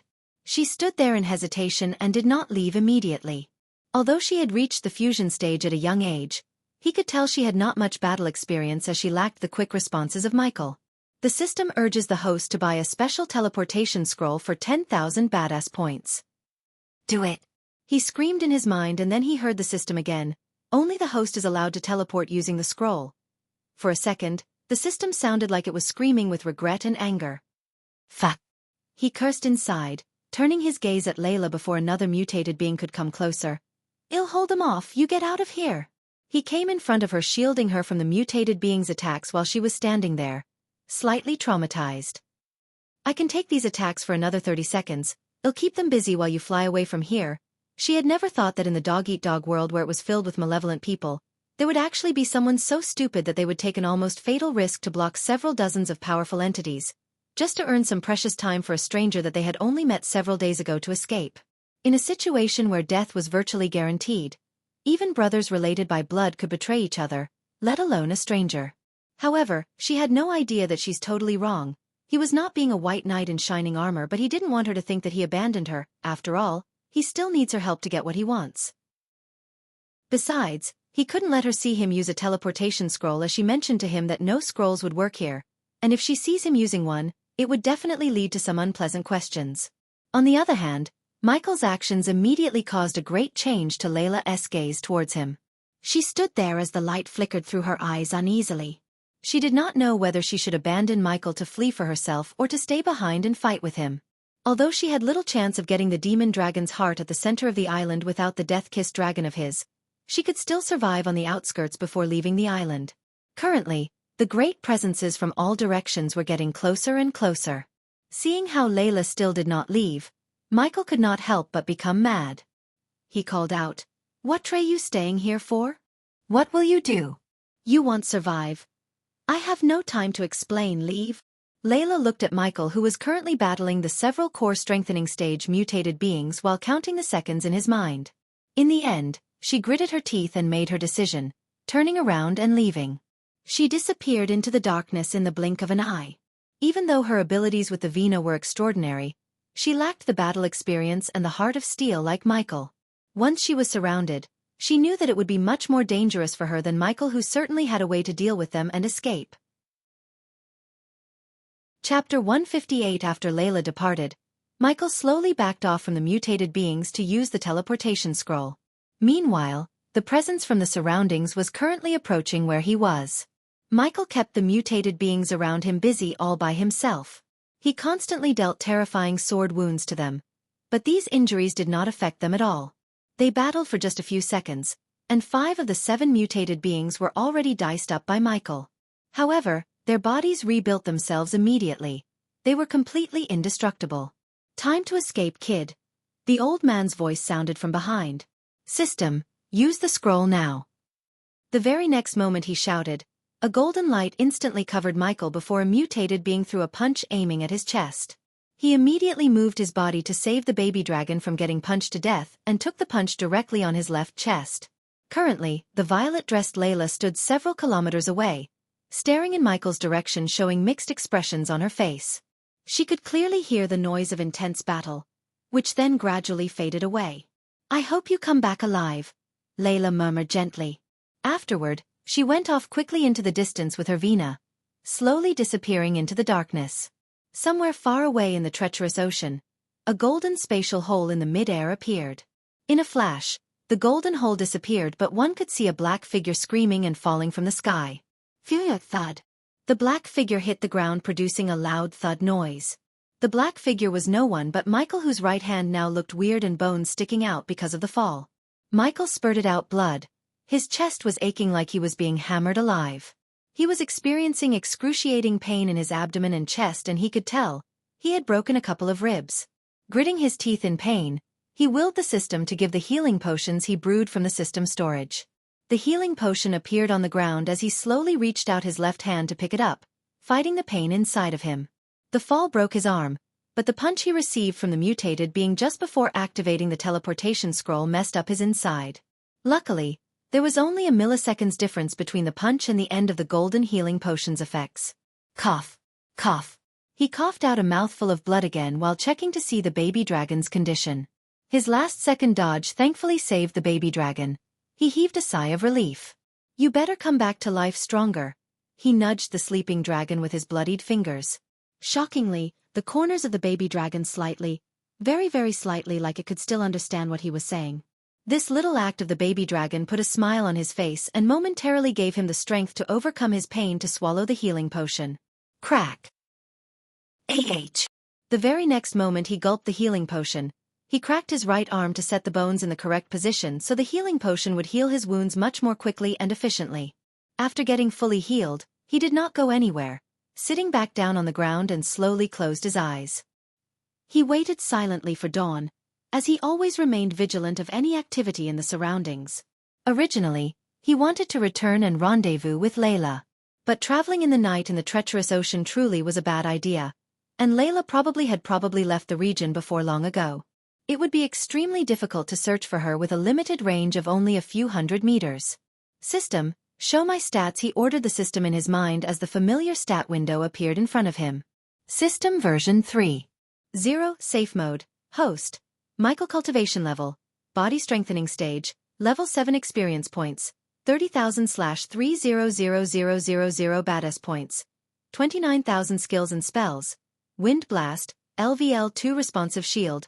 LVL3 environment scanning. LVL2 ignition. LVL2 lightning dash. LVL2 energy devour. LVL1 death range. LVL2 techniques. Swords of Destiny. 89% mastery occupation. Core disciple of Sunrise Sect, the guardian of Sunrise Sect, Lord Lucifer of the abyssal status. Recovering goals. Control the world, rebuild the order. Of death utility function. Banker, LVL3, ratio, 1,000 gold coins. 10 badass points. Wealth. 1,670,000 gold special trait. 5-star alchemist subordinates. Gaia, loyalty level 95%. Base of operation. Sunrise Sect, the abyssal. At this rate, I will be a core formation warrior in no time. This is exciting, Michael thought.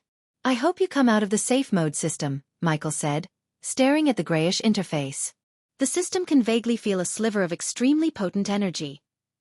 After a pause, he heard the system's voice in his mind. He sensed a sliver of excitement in the system's voice. What are you talking about? What energy? The system level is too low to answer the host's question, figured. Michael finished the system sentence, rolling his eyes. The system urged the host to be extremely careful here.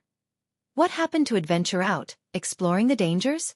The system did not utter a word after his question. To be honest, he missed having these little conversations with the system.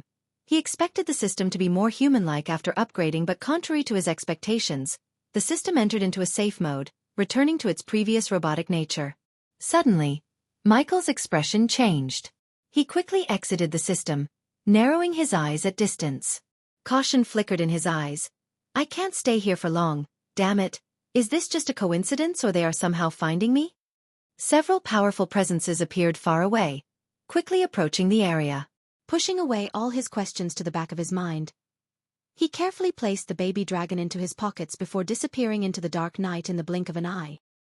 Not long afterward, numerous core-strengthening and soul-refining mutated beings flew over from a distance. They all stopped where Michael was, mindlessly strolling around, and did not disperse even after a very long time. Michael's figure appeared silently several hundred meters away. He stared closely at the mutated beings and thought, Layla said the baby dragon's aura will prevent the powerful mutated beings from detecting us, but why do I still get the feeling that someone's watching me? Trust your instincts, kid. The old man appeared beside him, but Michael ignored the old man's comments and disappeared into the dark night once again with a slight movement, silently moving off into the distance. Visibility quickly recovered as the darkness of the treacherous ocean receded in the morning of the next day. Slowly, the island became fully visible once again. Michael slowly opened his eyes in his seated position on a flat meadow in the treacherous ocean. He had spent the latter half of the night there, and the long-awaited dawn had finally come. His vision was extremely clear again without the concealment of the night. He could clearly see several kilometers away in the open area.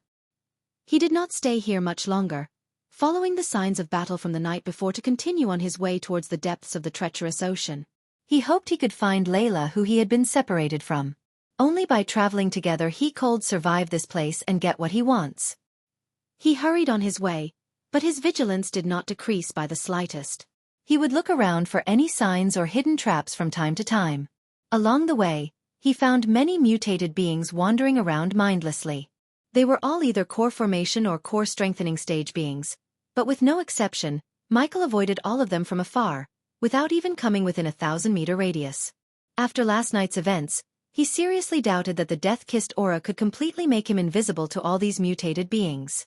A couple of hours later, he arrived at a mountain range. The forest on and around the mountain was slightly misty, covering a large portion of it. He paid attention to his surroundings as he walked, arriving at the location where he had been separated from Layla very soon. Afterward, he continued inwards. An hour later, he was amidst the mountain range. This was the general region of the treacherous ocean, sandwiched between the outskirts and the center. Only by passing through here could he directly arrive at the depths. He took each step with the utmost caution, expecting a surprise attack. I wonder what else I would find in the depths of this place? Suddenly, Michael paused. His eyes were locked with a boulder that was as tall as a man not too far away. On the boulder grew a plant half a meter long, and from the stalk there were 2 leaves and a blue flower. His neck hair stood straight up when he laid his eyes on the plant.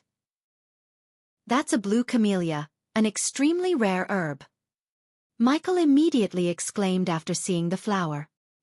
He was overjoyed as hurried up to the plant to carefully examine it. This blue camellia seems to have grown for tens of thousands of years here. I knew there must be quite a few rare resources here. This place is freaking dangerous, but it's also an untapped treasure trove, murmured Michael. Afterward, he gently uprooted the plant from the ground. Amateurs would have only picked the flower, but he was not an amateur. He planned to grow the herb in his herbal garden. Others must wait thousands of years to get the absolute best of the herb as the medicinal qualities of the herb increase with maturity, but he had the system. It could definitely make the herb become mature without having to wait thousands of years. Chapter 159. Michael lifted the herb gently. I need to save Christopher and make him reach the soul refining stage no matter what. He then stored the herb in his system storage so its medicinal effects would not dissipate. Michael could not help but smile when he gathered another precious herb to plant in his herbal garden. The blue camellia flower was extremely rare as well as hard to grow in ordinary locations. If it wasn't for the system, he wouldn't have uprooted the plant, as he wouldn't be able to grow it somewhere else. This is not the place nor the time to go on a treasure hunt, kid.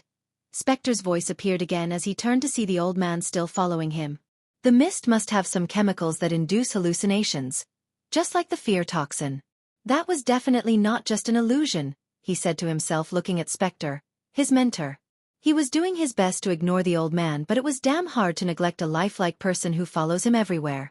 Since I'm here, I might as well make the most of it. Besides following the trail of Layla, he decided to occasionally deviate from his path to find more rare herbs. Michael no longer paid any more attention to Spectre. He just used the lightning dash, turning into a bolt of lightning to move in the direction of Layla's trail. The scenery around him suddenly began to change greatly just after traveling a few kilometers. The world suddenly darkened. He discovered that he had strangely arrived at a vast starry sky. Countless stars filled every inch of the space, so densely packed that it was innumerable. He had no sense for direction at all in the vast starry sky. It was the same everywhere, without any differences. Michael discovered that he was completely and utterly lost when he had arrived here, actually unable to tell which direction was north or south, east or west. He could not even tell which way was up or down, left or right. Oh, come on, another freaking illusionary formation, Michael murmured with a soft voice as he became stern. He knew that the formation this time was much more powerful and profound. It had already conjured a starry sky as soon as it appeared. Other ordinary formations could not be compared to this. This'll be troublesome. I'm completely disoriented, so I probably can't walk out of it. Just how am I supposed to break out of this illusion? It must have been cast down by a great person from the ancient dragon clan. Looking at the handiwork, I might not be able to break the formation using raw strength, but if I could only find its source, Michael mumbled. The memories of Abras came to help. Apparently, Abras had learned about formations in the sanctuary from the elders. Cultivators who were on or above the soul refining stage could use the celestial energy to break most of the formations. It was the simplest and fail-proof method. Considering Michael didn't have celestial energy in his body, he had to look for a source which is powering the formation. Finding the source would be pretty hard and nearly impossible for others, but him, it was relatively simple thanks to the perception pills. Inside the illusionary formation, he was surrounded by countless stars as he felt like he was floating in the middle of the freaking Milky Way. All right, where are you hiding? He looked around the stars after eating perception pills like Tic Tacs.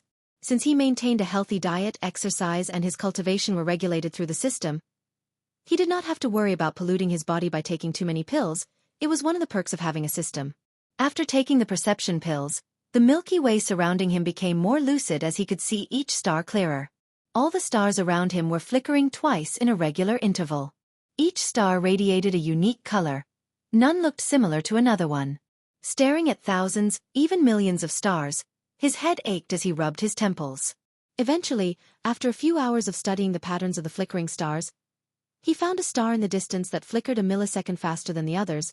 This difference would have been impossible to find out if it wasn't for the perception pills. Locking his gaze at the star, He felt a sense of accomplishment. There you are. He unsheathed his sword and threw the sword, aiming right at the star. The sword soared through the starry sky, soon piercing the star while producing a faint humming sound.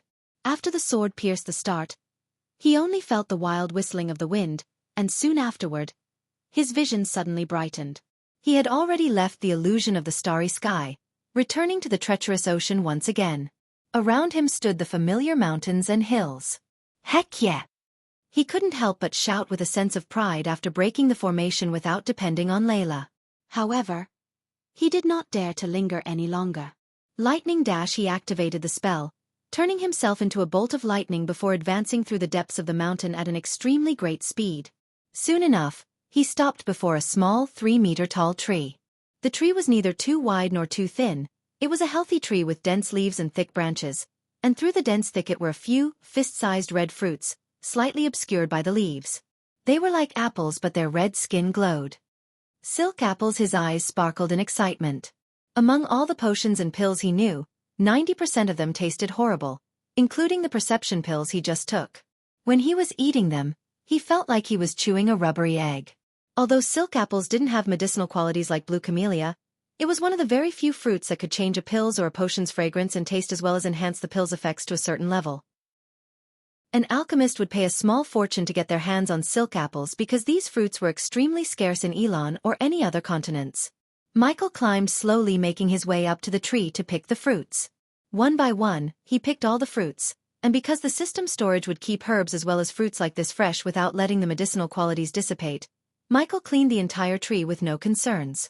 A smile appeared on Michael's face as he looked at the 20 glowing apples in the system storage. He could feel the extraordinarily great alchemical effects of the fruits. They were at least 1,000 years old, or even several thousand years old. These fruits should be able to enhance the effects of my products by quite a lot, Michael mumbled to himself, before taking one fruit for storage and exiting the system. Crack! This is good. He couldn't help but praise the fruit when he took a bite. The silk apple was soft yet crunchy and juicy.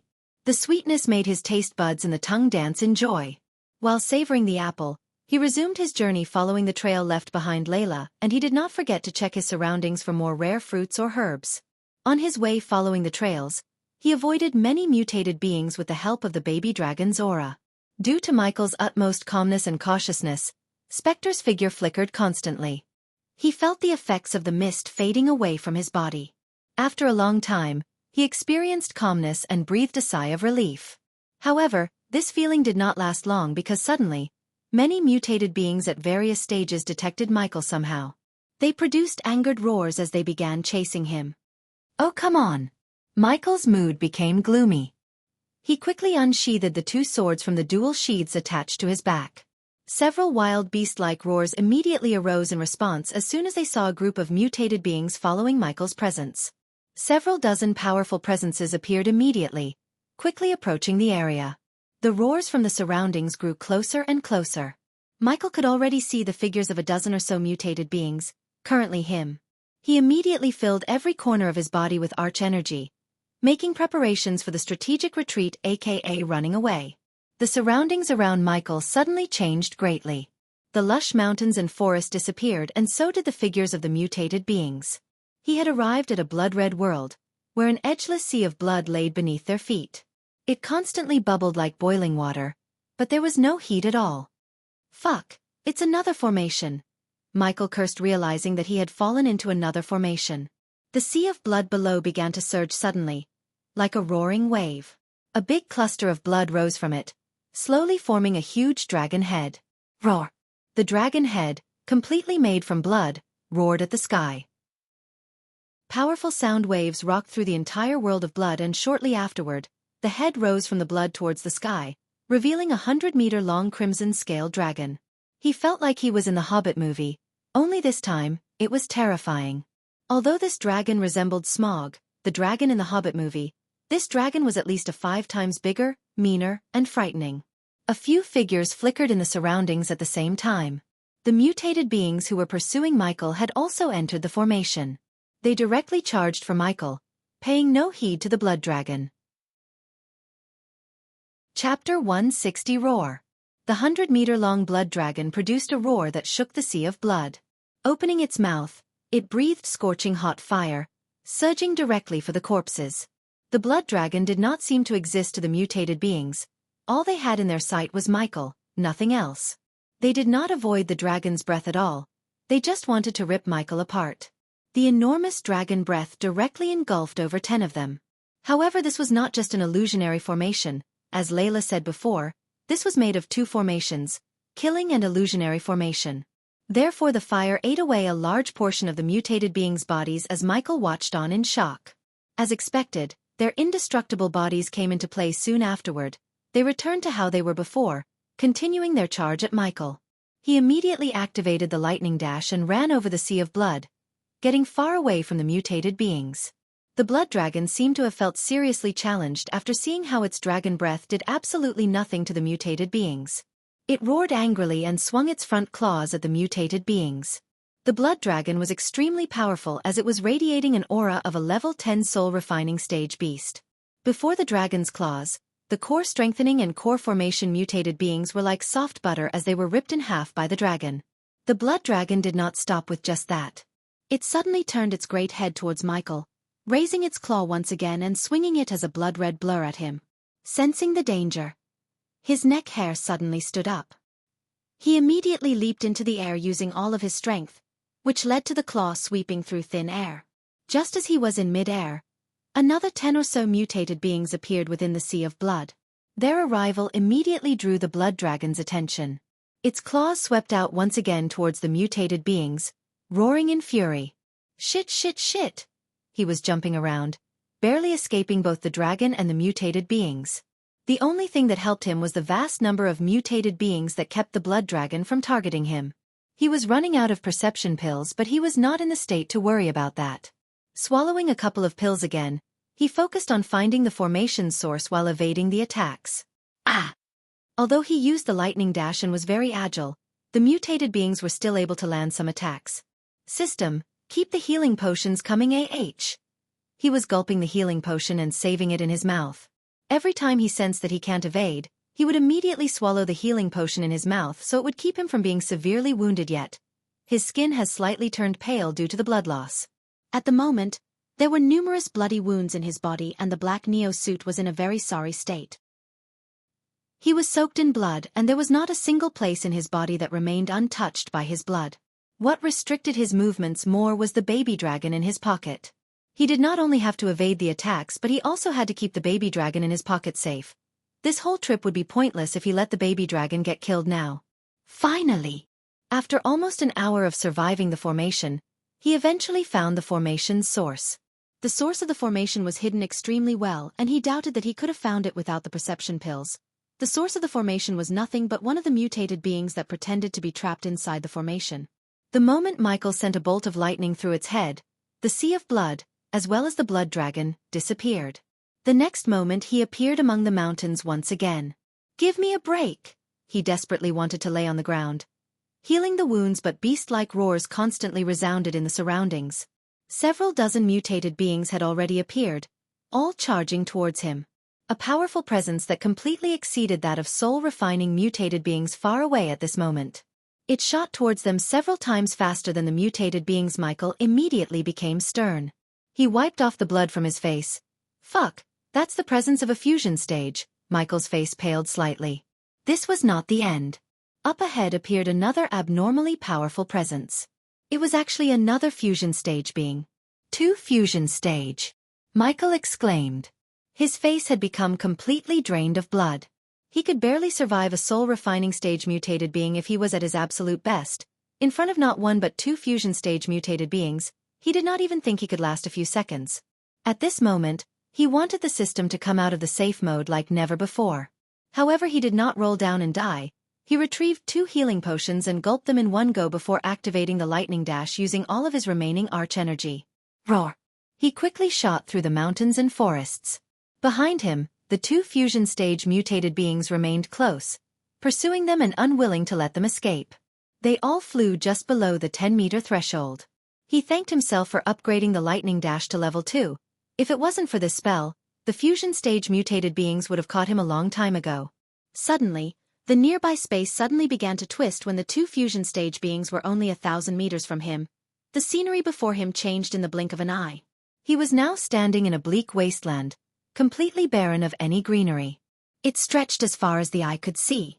A towering battle intent suddenly appeared far away, so powerful that it was far beyond Michael's reckoning. It was filled with a condescending aura as if nothing in the world seemed significant to it, where he was the overlord of the world. Bang!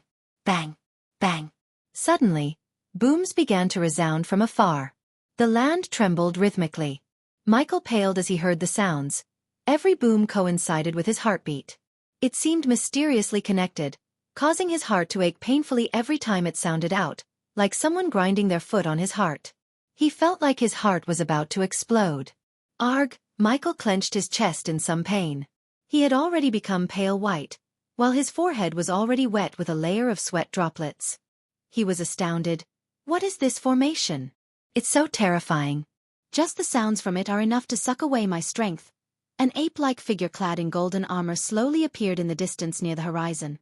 He walked over slowly, step by step, causing the ground to shake violently every time his foot fell. It seemed to be like stepping on Michael's heart as well, causing his pain to become more intense. The figure seemed to advance slowly, but the few steps he took covered great distances, appearing several hundred meters from Michael. The figure resembled King Kong to Michael, and even from a distance, Michael could see the pair of eyes burning with surgeon battle intent. He was extremely burly, almost 10 or 12 meters in height, wide and stocky. Michael became even paler after seeing the figure. For the first time ever, he had lost all courage for battle in front of the giant. The ape's battle intent and his aura had collapsed Michael's psychological line of defense. Deep down in his heart, Michael was terrified. Warning! Unknown energy. The system urges the host to leave immediately. His vision was suddenly filled with red warning boxes and he heard the system's screams in his mind. Who's this person? Why can't I sense his cultivation? Michael's emotions tossed and turned.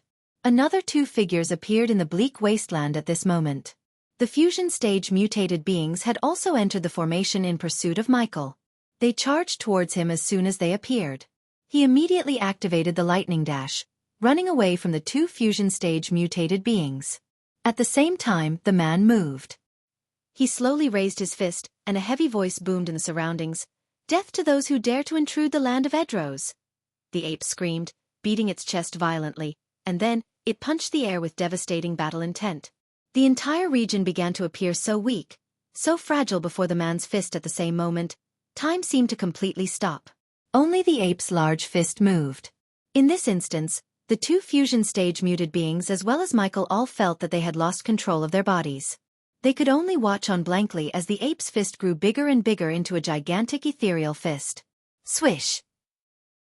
Just as the ethereal fist was approaching them, a flash of blue appeared inside Michael's head, revealing the formation's source. Quick! The system's voice was panic-stricken. He did not waste the precious seconds as he sent a bolt of lightning using the last of his arch-energy towards the source, which was a boulder nearby. The scenery changed the moment the lightning bolt destroyed the boulder. Michael finally regained control of his body after he left the formation space. His forehead was littered with droplets of sweat, while his heart tossed and turned. He was extremely perturbed.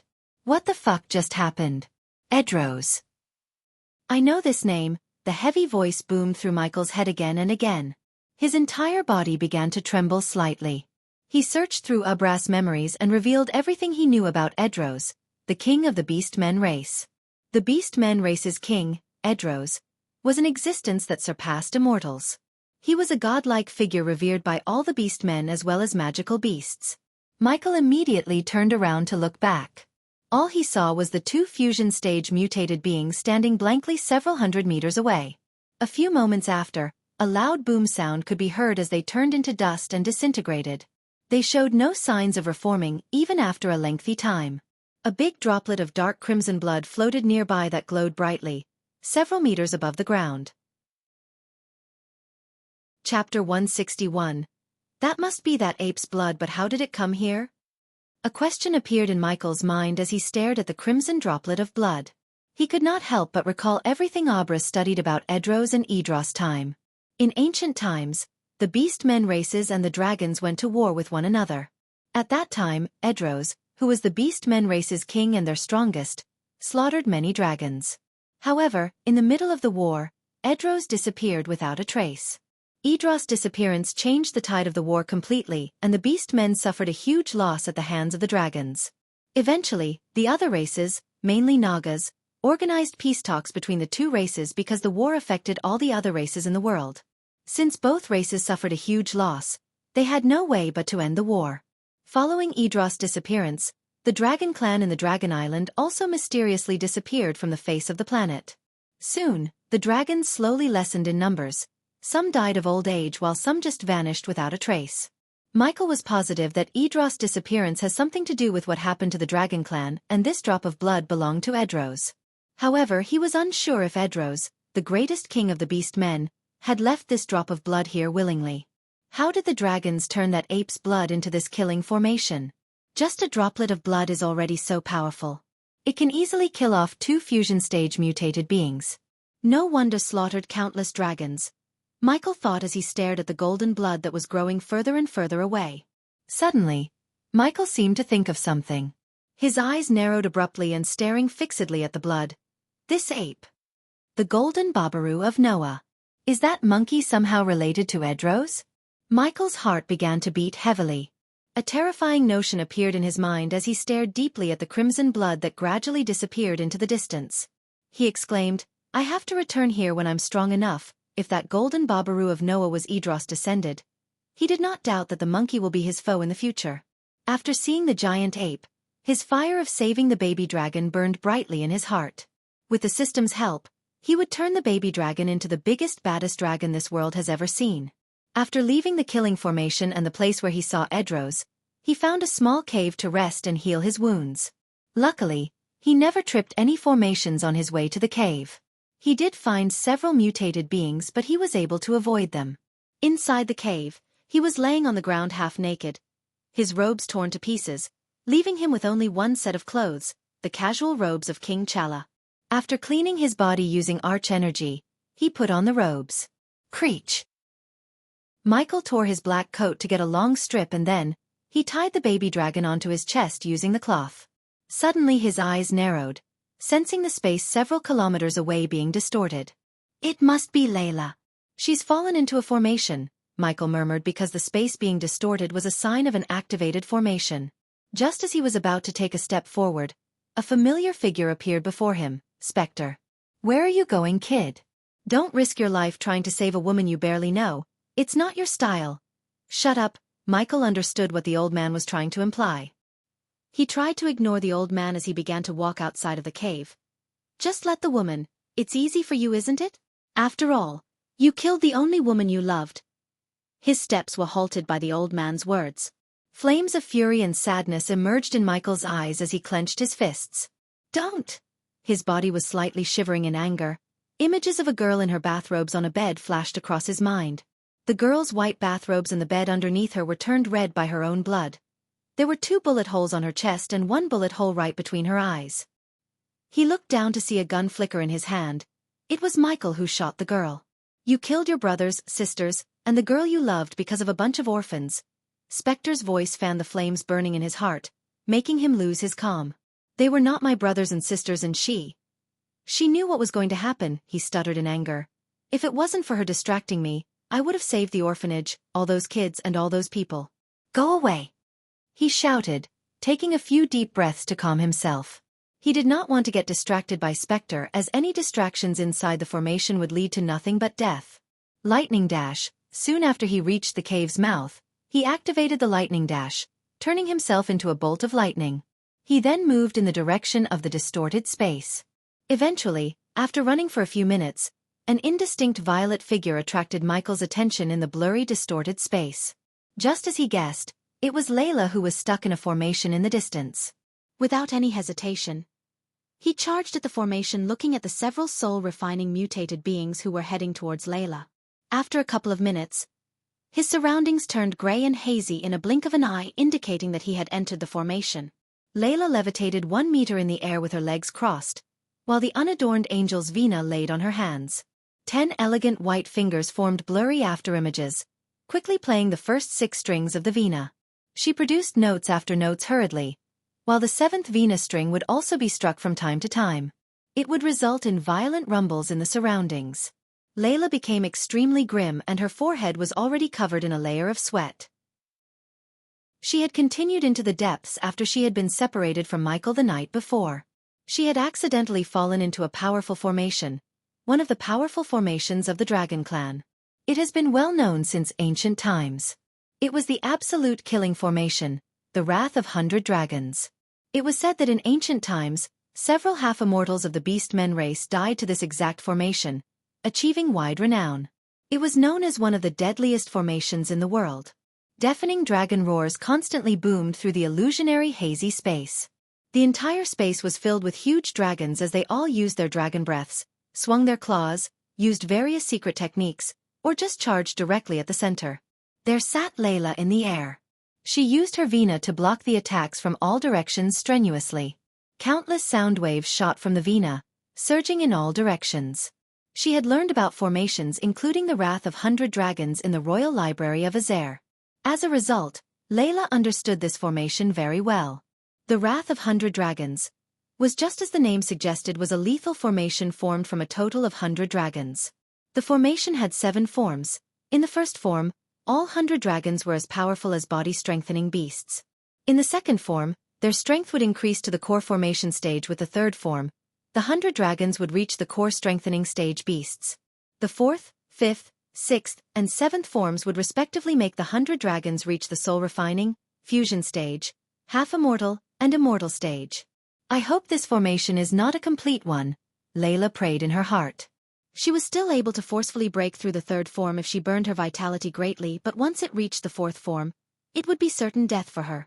She had already been trapped in the formation for several hours. In this time, she broke through the first and second forms of the formation by herself. She currently faced the third form. Roar! Suddenly, all the 100 dragons in the formation roared at the sky together, and then, streams of scorching hot fire shot out of their mouths. Soft whisperings drowned the space and vast energy radiated from the dragons, filling the entire region. They've started to use the dragon's breath, Layla murmured. Her face was pale and seemed extremely grim. The dragon's fire could melt the strongest metals in the world. Even a core-strengthening stage dragon's fire was powerful enough to burn any soul-refining stage cultivator to ashes.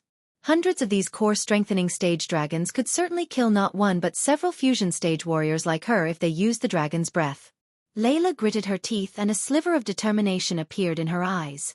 A slender finger gently touched the seventh and the final string. Her finger was cut as soon as she came into contact with it. Dark red blood immediately began to flow, before being absorbed by the string. The seventh string became completely red after absorbing her blood. It radiated an extremely mysterious aura that seemed to contain the celestial energy. At the same time, a gentle, graceful Vina note seemed to hum softly from beyond the sky, echoing through the entire formation space. Layla paled from the loss of blood through her finger. This blood was not ordinary blood, but it was lifeblood. Unlike the normal blood flowing in a cultivator's body, the lifeblood can't be reproduced quickly through any means including high-purity healing potions. Once a cultivator used his or her lifeblood, they could only regain the lifeblood by consuming certain rare herbs. Currently, Layla used her lifeblood as a price to use an ability completely beyond her strength. Roar! 100 dragons produced an earth-shaking roar. It was filled with the endless might of dragons and seemed to be able to shatter the void. It created countless sound waves, layering upon one another in the formation space as it quickly radiated towards Layla with an aura of absolute destruction. Layla gently struck the seventh string at the same time. Ding! The sound produced by the Vina echoed through the mountains and forests. It was only a musical note, yet it contained great power. A powerful sound wave that was visible with the naked eye began to expand in all directions at an unbelievable speed. The sound completely suppressed the roar of the dragons. Wherever it passed through, space would ripple, blazing through anything that blocked its way. It surged towards 100 dragons like a hot knife through butter, gently colliding with them. Soon after, all the dragons in the formation disintegrated. The third form had been broken. Layla had played the seventh string at the cost of her vitality. All 100 dragons fell to a single wave of sound. The seventh string trembled violently. She had already become pale as a white paper as all blood drained from her face. Her eyes also dulled for a while, revealing the weakness she struggled to conceal. Roar! Suddenly, another dragon's roar rose up.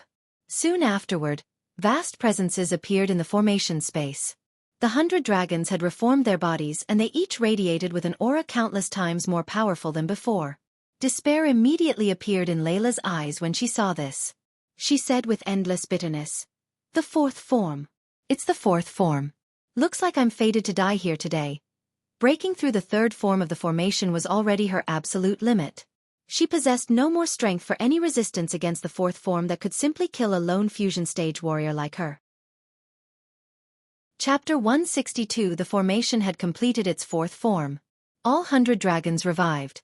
They were now soul-refining stage beasts. Each dragon was over 70 meters long and radiated an aura of pure destruction. Everything looked extremely realistic, even though it was all just created from a formation.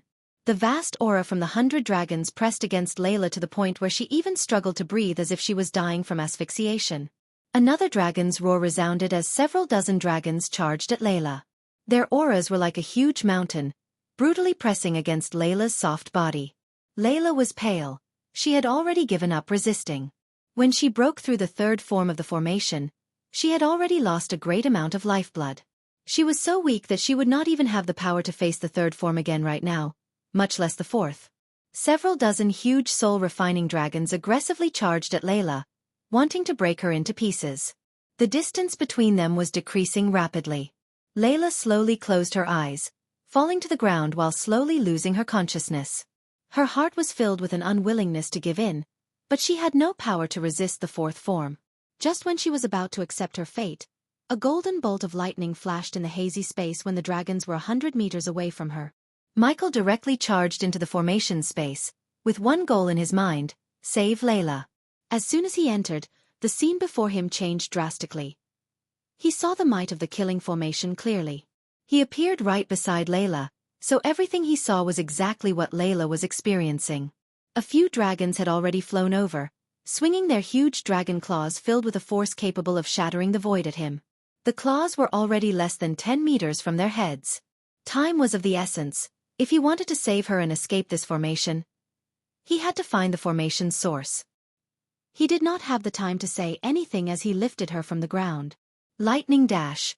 All of his hair suddenly stood up like he was zapped. He sensed the great danger rapidly drawing closer and closer with each passing second. While carrying her in his arms, he activated the lightning dash before swallowing the remaining perception pills he had. When Layla was surrounded by the death-kissed aura, the 100 dragons in the formation lost their target as they suddenly looked confused. A small sigh of relief escaped his mouth when he saw the confused look on the gigantic creatures. However, he did not waste any seconds as he paid closer attention to every nook and cranny in the formation to find the source. After losing their initial target, the 100 dragons turned their attention towards the mindless mutated beings who had rushed into the formation. While the mutated beings were being disintegrated by the dragons' breaths, Michael was searching for the source. There it is. Lady Luck was with him this time as he found out the source sooner than he expected. The source was a small stone that was laying on the ground in plain sight. Thanks to his heightened senses due to the perception pills, he identified the stone as the source before sending a bolt of lightning at the stone. The moment the bolt of lightning hit the stone, the scenery around him changed in a blink of an eye, and without him knowing, he was teleported away from where he was. Realizing he escaped the formation and somewhat understood that he was teleported, he sucked in a deep breath, slowly calming himself. Just as he sucked in that breath, he smelt a vague fragrance. His attention, which had been focused on the experience in the formation from before, was directed toward Layla. Currently, Layla had collapsed on Michael's body powerlessly. Her slightly warm body pressed closely to Michael's toned chest, her face pale and her eyes dull. She was extremely weak. Breaking the third form of the formation before had cost her dearly, to the point where she did not even have the power to move. The angel's vena that she always carried had disappeared too, returning inside her body. Feeling Layla's soft body and the fragrance, his heartbeat increased a little, which was not surprising because any man would tremble or at least slightly if they saw a gorgeous woman like Layla. She had always been a dignified, saintly, and divine woman to Michael. Never had he thought that they would be so physically close. However, he was not one of those guys who would drool and turn into an absolute beta in front of beauty like her. After all, only because he was an alpha male, he got the badass system. Lady Alden, are you awake? He gently placed Layla's back against a huge tree after he looked around to see if any mutated beings were approaching them. Layla slowly opened her eyes to see Michael staring at her. A red flush immediately appeared on her concealed face when she realized that he carried her in his arms here. However, she recovered very quickly. You're alive. Layla's voice carried a sliver of surprise, but it was extremely indifferent. He lightly chuckled. Sorry to disappoint you, Lady Alden, for a second. He saw her smile before she put an indifferent expression on her face. How did you escape the formation back there? She asked. A sliver of shock was hidden within her eyes. It was because of this baby dragon's aura, Lady Alden. Michael gently tapped the baby dragon on his chest. Surprisingly, those dragons in the formation couldn't sense you after I picked you up. After that, I just kept running before something teleported us here. He did not reveal the fact that he could find a formation's power source because he wasn't sure whether it's an ancient secret part or not. He believed it safe not to say anything until he himself confirms this with Gaia, his most trusted advisor. You must have triggered something, Layla said after staring at him doubtfully for a few seconds. She couldn't find any explanations for how he escaped as she thought that he was just lucky. A beast-like roar suddenly appeared from the distance as Layla wanted to continue her questions. Her eyes narrowed abruptly when heard the roars. Her face became grim once again. She said softly, I've already used a large portion of my lifeblood battling those dragons. I can't fight another battle until I regain at least some of my lost energy and lifeblood. It's okay, Lady Alden. Can you at least move? As he expected, he slowly shook her head, trying not to look embarrassed. So, Lady Alden. He didn't finish the sentence, but she knew what he was implying, and even though she understood that she had to be carried, she couldn't help but hesitate. The roars in the distance became louder and louder. Lady Alden, we cannot waste any more time. Please let me. His smile disappeared from his face as a stern occupied his face. He then directly lifted her up before she could even nod because this was not the time for her to play shy princess. Her body slightly trembled in his arms while a tint of redness appeared on her rosy cheeks. He did not notice the changes on her face. He was busy running away from the mutated beings while hoping not to trigger any more formations. Along the way, Layla witnessed the terrifying power of the movement spell he's using. It really surprised her and made her wonder if this is an epic or legendary spell. Even with his body-strengthening stage cultivation, the spell exhibited a shocking level of potential. After he began to lose sight of the mutated beings that were following them, he stopped occasionally to collect as many precious herbs as he could. It must be mentioned that there really were many rare resources in the treacherous ocean. Herbs with a maturity of 1,000 years were basically everywhere. Only after running for several hours did he stop. Layla essentially spent the entire time meditating in his arms, eyes closed to regain some of her energy. She was the person most at leisure. At dusk, Michael found another cave to settle down in. The pitch-black cave only had a single luminous pearl as a light source. The weakened Layla sat in a slightly dark corner, still recovering silently with her eyes closed. Take these, Lady Alden, although it won't help you regain your lifeblood, it will heal your body, Layla heard a warm voice. Michael squatted beside her with a few healing potions in his hand. She could not help but think of the scene where he carried her as they fled from the mutated beings earlier in the day right now. Layla slowly opened her eyes. She looked at the healing potions in Michael's hand calmly and gently shook her head. I'm not injured. I've just expended too much of my lifeblood. I need rare herbs to recover. The fuck? Her words stunned him. He collected all those herbs to expand his herbal garden as well as use them to make potions and pills for him, Gaia, and the baby dragon. He was also planning to auction some of those herbs to make a shitload of gold coins. After seeing her current condition, he sighed and took out 3,000-years-old blood leaf from his space ring without showing the reluctance on his face. He then passed them to Layla. I don't know if this is enough. If it's not enough, I still have a few more, he said, but hoped it would be enough for her to recover her strength. To cure the baby dragon and successfully get the demon dragon's heart, he needed her more than she needed him. He was willing to lose a few herbs to save his baby dragon. A sliver of surprise flashed across her face. She looked at Michael with mixed emotions, before extending her soft hand to receive the blood leaves. Thank you. Michael did not choose to advance into the depths of the treacherous ocean the next day as Layla was still recovering. Instead, he carved out a new cave as a temporary dwelling and stayed there, waiting for Layla to regain at least some of her strength back. The wait lasted for 2 days. During that time, Layla recovered some of her lifeblood and celestial energy with the help of the 3 blood leaves. Unlike her, he recovered all of his arch energy, returning to his peak strength. Afterward, she left the cave with Michael. Outside the cave, he retrieved his flying sword and tossed it into the air before turning to look at the veiled Layla. "Lady Alden, we should travel together so you can save your strength. We still don't know what danger lies ahead of us." She looked at him for a few moments, thinking about this, but after a while of deliberation, she accepted his suggestion. She stepped on the floating flying sword without uttering a single word and maintained a certain distance from Michael. Chapter 163. After they departed from the cave, they were traveling towards the island's center where the demon dragon's heart was lying dormant. The depths of the treacherous ocean had almost become a paradise for powerful mutated beings.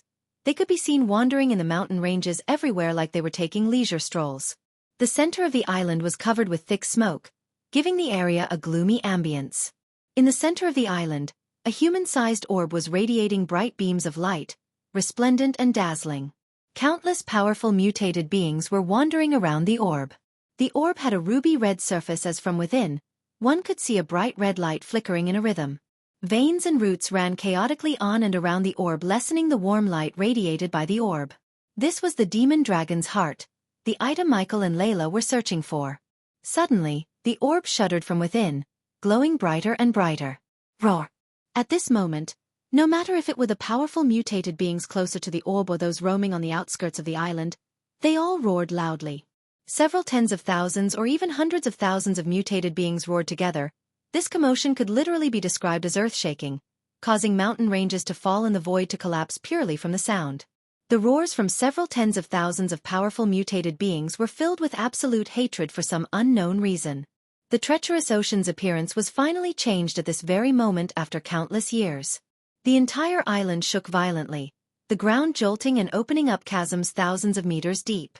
Many of the surrounding mountains directly exploded as they could not withstand the roars of over 10,000 powerful mutated beings. The mountains and forests turned into a mess. Following closely, the powerful mutated beings still roaming outside roared angrily, flying toward the orb as fast as their limbs allowed them to. While the mutated beings were chaotically running around, 2 figures were slowly walking through the mist towards the glowing orb. "There it is." It was Layla who said this, pointing her fingers at the glowing orb a couple of meters before them. Michael closely followed Layla while cautiously looking at all the wandering mutated beings in the area. His heart was pounding against his chest in fear because all of the mutated beings were at least at the soul refining stage, and he could even see a few level 10 fusion stage mutated beings guarding the orb. He had no more saliva to swallow as his mouth became dry. Any single of the mutated being could end their life right now if they detected their presence. After recalling the events that happened in the treacherous ocean, he identified only when he was alone that the mutated beings were able to detect him, but when he's with Layla, the death-kissed aura proved to be effective. The 2 of them took each step with utmost cautiousness, avoiding the gazes of the mutated beings. Currently, thousands of powerful mutated beings roared at the sky above them. Step by step, they got closer to the orb. Michael felt the warm energy coming from the orb, and soon, he could hear a faint heart-beating sound. "Place the dragon on the heart," she whispered to him. He grabbed the baby dragon tied to his chest as gently and silently as he could before placing the baby dragon on the orb. The moment the baby dragon's body touched the orb, it began to tremble violently, producing an unearthly humming sound. His heart skipped a beat, fearing the commotion would draw the attention of these wandering mutated beings. Just as he was about to reach for the swords, Layla grabbed his hands, shaking her head. "What now?" he whispered, but instead of answering him back, she just gently tapped his shoulder, wordlessly telling him to wait. Calming himself down, he just stared at the baby dragon who was lying on the orb, absorbing the heat coming from it. Crack, crack, crack. Suddenly, the orb began to crack, producing crackling noises. The veins and roots on the orb's surface retracted themselves while the cracks got wider and wider. He started to sweat under his robes, fearing that they were going to notice them, but fortunately, the mutated beings were oblivious to what's happening. "Look," Layla tapped at his shoulder to turn his gaze away from the mutated beings to the baby dragon. His eyes immediately widened in shock and surprise as the baby dragon's grayish scales began to revert back to their original shiny crimson-red scales at a visible speed. Just as they were witnessing the changes in the baby dragon, the orb suddenly exploded, yet surprisingly. The explosion did not produce any sounds but a bright light of flash that momentarily made them blind. When the bright light disappeared, they saw the baby dragon floating in the air a couple of meters above their heads carrying two small orbs of violet fire in its claws. Locking her eyes with the two orbs of violet fire, Layla raised her hand at the baby dragon as he slowly flew towards her. Is he? Yes, he's cured, Layla said indifferently without taking her eyes off the violet fire orbs. A relieved smile appeared on his face. He did not care for the two violet fire orbs as much as he cared for the baby dragon. After everything that he went through, he expected something dramatic to happen before curing the baby dragon, but contrary to his expectation, the baby dragon got cured by the demon dragon's heart in a couple of minutes.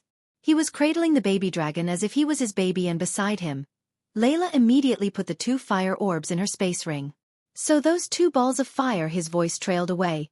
Demon dragon's heart, she said, sighing in relief. Although this trip was extremely dangerous and she nearly lost her life, in the end, it was all worth it because she got not one but two demon dragon hearts. To suppress Christopher's curse, she only needed the energy of half the demon dragon heart. The remaining energy would be enough for her to break through from level 4 to level 6 of the fusion stage. Michael noticed the changes in her facial expression, and he knew it was because of the two orbs of fire she put in her space ring. If he had the power, he would have at least taken one of them, but for now, if she decided not to share them with him, he could do nothing. For now, he wanted her to suppress the cure so he would get a soul refining stage cultivator to protect his base of operations and the herbal garden. The lesson of no freebies in the world suited not only the Earth but also here, and in fact, it suited more for this world than Earth, as every cultivator he met in this world has their own schemes and they would rarely lift a finger unless they have something to gain. The demon dragon hearts was her payment for leading him here, though she would have died if it wasn't for him. However, he too couldn't have survived alone without her help, so he was okay with her taking the demon dragon hearts. Let's leave this place. He did not need any push as he couldn't wait to leave this forsaken place, at least for now. When he was about to turn back to go in the direction where they came, Layla shook her head. There should be an ancient teleportation array set by the Dragon Clan if we go in that direction. She pointed at the direction further into the island, and noticing the worried look on his face, she reassured. Don't worry, I can sense the array's faint energy. Besides, in this direction, there will be no more formations from here on. The part where she said no more formation instantly made him agree to her plan because he hated formation and ran out of perception pills. Come, she said before taking out one of the demon dragon hearts from her space ring so the mutated beings won't attack them. The demon dragon heart substituted the death-kissed aura, only it was better and effective. Having come this far, he had completed what he needed to do in the treacherous ocean. No matter if it was the extremely valuable herbs or curing the baby dragon or reaching the higher levels in cultivation, he had gained more than he initially expected. The herbs, in particular, the dozens of herbs all approached thousands of years in maturity, and combined with the fact that they were almost unobtainable anywhere else, it made them even more valuable. Each herb he picked was like a priceless treasure on the continent. Soon afterward, he followed Layla behind towards the teleportation array, carrying the baby dragon in his arms. When he first met the baby dragon, it was barely radiating an aura of a level 1 arch sensing stage, but now, his energy was slowly and steadily climbing high as he already reached level 8 of the arch sensing stage. Michael realized that it was the illness that was stopping the baby dragon from reaching a higher stage, and by inspecting the baby dragon's body, he noticed the changes in his wings. His weak and frail wings had now become strong and firm. He could tell that soon after he woke up, he could fly like an actual dragon, and also Michael expected him to breathe fire. Imagining the things he expected the baby dragon to do, he walked behind Layla further into the Dragon Island. Chapter 164. Through the gloomy mist and forest filled with gigantic ominous black trees, Michael followed her towards the teleportation array that was supposed to teleport them back to somewhere in the Azer continent. The baby dragon was still asleep in Michael's arms, having no ideas of the dangers around him. They both uttered no words, as although they had the demon dragon heart's aura around them, they took no chance by chit-chatting. Therefore the journey was pretty gloomy and silent. Eventually, after walking for several hours, they walked out of the forest in the middle region of the treacherous ocean. After walking out of the forest, they were welcomed by a narrow path between two gigantic mountains. After pondering slightly, she said, "If I recall correctly, this path between the Ostium Mountains will lead us to the Twilight Ground, and from there we can go to the teleportation array. Remember, it's extremely dangerous inside it. Many soul-refining and even fusion-stage mutated beings will be there." Ostium Mountains? He was slightly surprised to hear the name because Ostium ore was one of the requirements to upgrade the Dawnbringer to level 2. "Lady Layla, Is it possible for me to collect some ostium ore here? After pondering slightly, she said, Ostium ore should only exist in the twilight ground. You can't mine these mountains. Are you looking to forge a weapon? Michael nodded, seeing her correctly guess his intention of seeking the ostium ore. Since she didn't look too surprised, he realized using ostium to forge a weapon was not a rare thing in this world, and it did make sense as it was required to upgrade the Doombringer to only level 2. Where is this twilight ground? He asked. The twilight ground is not in the depths of the island, but under an extremely hidden cliff in the middle region. It tunnels straight into the ground and is extremely deep. After wiggling through the narrow cliff for another hour, they finally found the entrance of the pit under a cliff according to the geography described by Layla. The entrance to the pit was a huge hole 100 meters wide. The hole directly sunk into the earth and was pitch black. When the duo stood at the edge of the unfathomably deep pit, they could sense a ghastly, bone-chilling wind from it. He stood at the edge, staring into the darkness with curiosity and cautiousness. His eyebrows were furrowed and his calm expression instantly became rather stern. When we go down, we should be cautious. I'll help you gather some ore, but remember, you can't take too much of it as it might draw some unwanted attraction towards us. Understood, Lady Layla. Good, let's go down, she said confidently before leaping down first. Following her, he jumped into the pitch-black hole, quickly descending into the darkness. The twilight ground was completely enshrouded in darkness. Nothing could be seen. After falling for several hundred kilometers, some light gradually appeared beneath their feet. The light expanded in size as he quickly descended before it finally enveloped Michael. His vision was no longer pitch black but filled with colorful light. It was extremely pretty as the light would glimmer from time to time. The glimmers of light were dense and they twinkled like the stars in the sky. The sight stunned Michael. He felt like he was swimming in outer space as he stared at the starry sky around him. The two of them continued their descent down the pit at great speeds. They had no idea just how deep it was. They had fallen for at least 1,000 kilometers, yet they had still not hit the bottom. Along the way, the two of them had also seen many mutated beings falling into the hole deeper and deeper, but they did not detect the two of them. With their constant descent, Michael slowly sensed that the hole seemed to be permeated with an odd energy. The temperature here would constantly change, sometimes bone-chillingly cold and other times scorching hot. It was as if they constantly traveled between two regions of opposite climates. What is this place? He couldn't help but wonder after witnessing everything in this place. This hole doesn't seem to be naturally formed. Did this hole appear after the island changed? Also, this hole plunges in a straight path from the surface right into the earth. It's as if a massive object fell from the sky and carved this out. It's my thought too. This tunnel is just too straight. There are no bends at all, and images of the starry sky actually appear here. If you connect these facts, it's as if something from outer space had really collided with the island before creating such a deep crater. Layla broke her silence and agreed with him. She too had a hint of curiosity in her eyes. They continued their way down.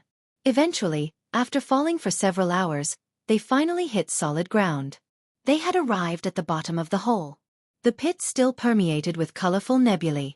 Starlight glimmered faintly as if they were each star that floated in space. They were innumerable, filling up the entire place. Michael glanced around and discovered that the bottom was extremely large.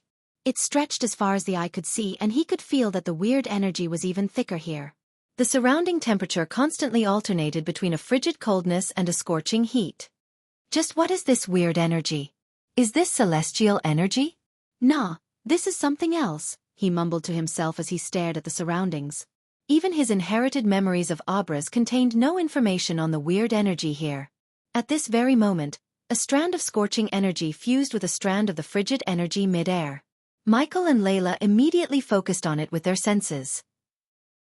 They discovered that the energy created when the extremely hot and extremely cold energies fused was indeed extremely similar to the energy radiated by the formations and the mutated beings.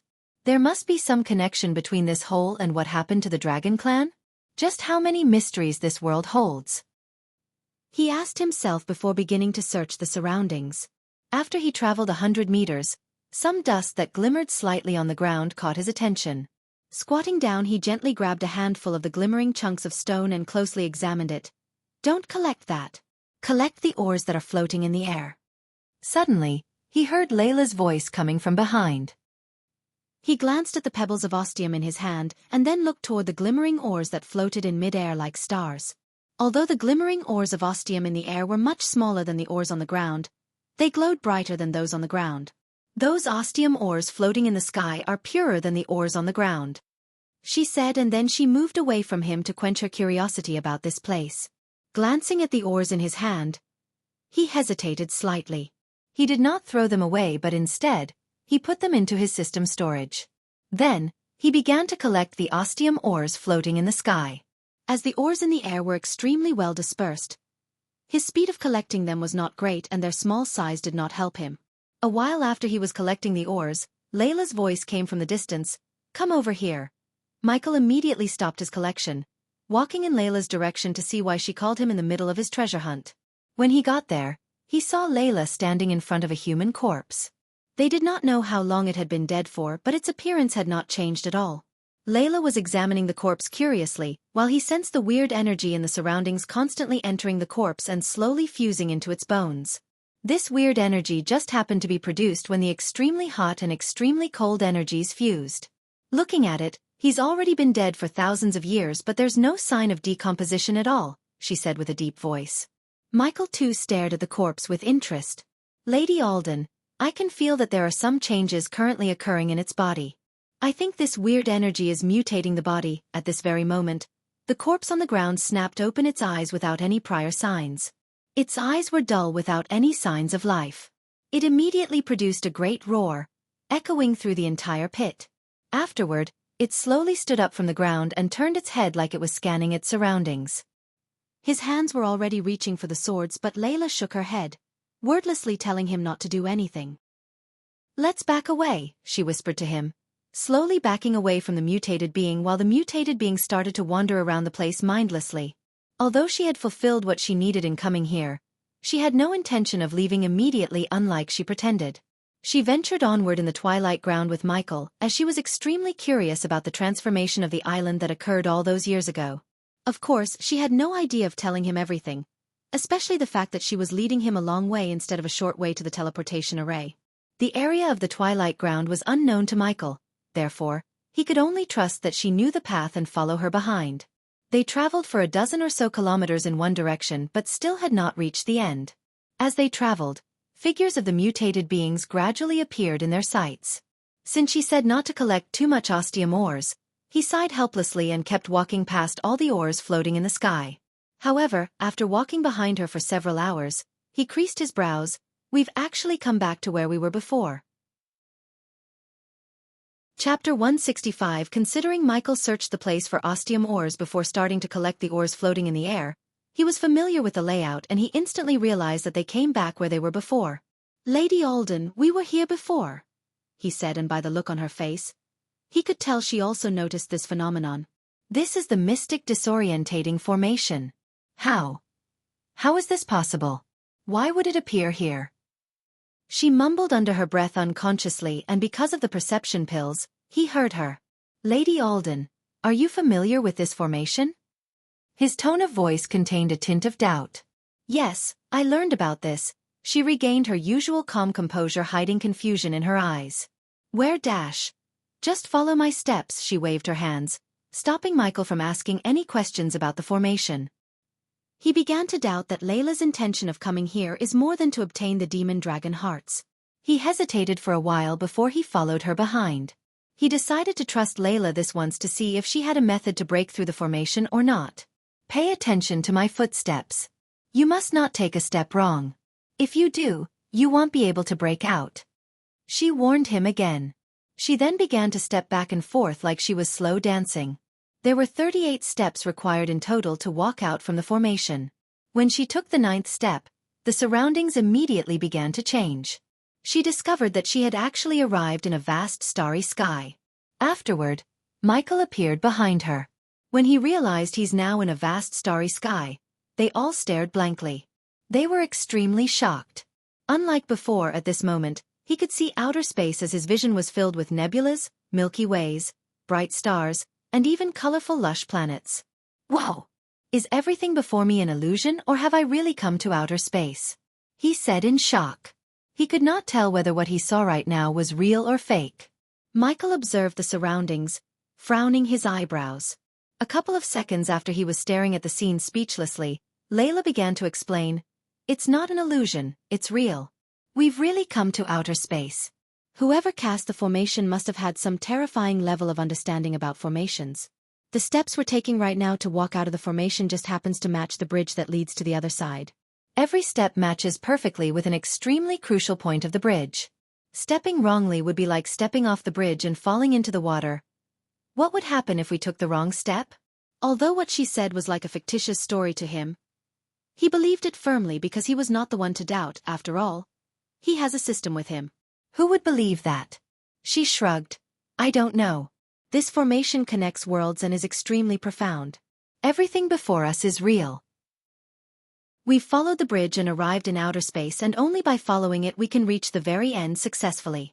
If we take a step wrong during this time, perhaps we will return to the treacherous ocean, or maybe we will be thrown into the vast outer space or simply die a horrible death. Hearing her words, he became rather stern.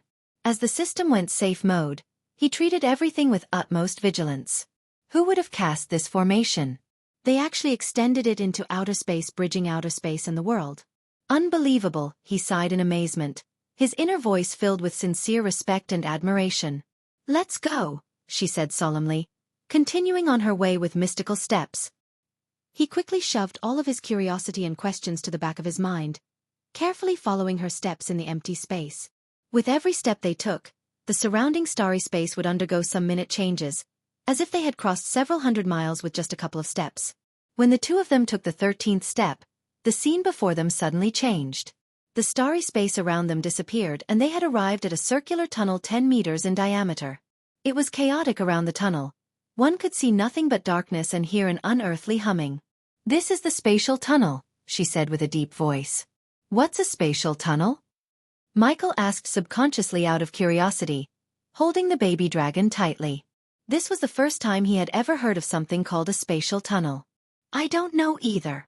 She shook her head quickly. He knew she was lying, but he also knew she wouldn't reveal anything even if he asked her. However, he couldn't help but wonder where she got all this information about formations and everything related to the treacherous ocean. They traveled through the tunnel step by step. When they reached the 30th step, the tunnel suddenly began to tremble violently. Soon afterward, a powerful storm of energy suddenly appeared far away and quickly rushed toward the group. Layla's expression changed abruptly as she cried out, "Spatial storm! We need to get out of here as soon as possible before the storm gets worse." With that, her footsteps suddenly sped up, quickly advancing forwards. The spatial storm rushed toward them from behind, quickly surging at the two of them. It forced them to advance as fast as they could. Right now, he was completely focused on her steps and copying her steps to perfection. As the last step fell, Michael's vision suddenly opened up.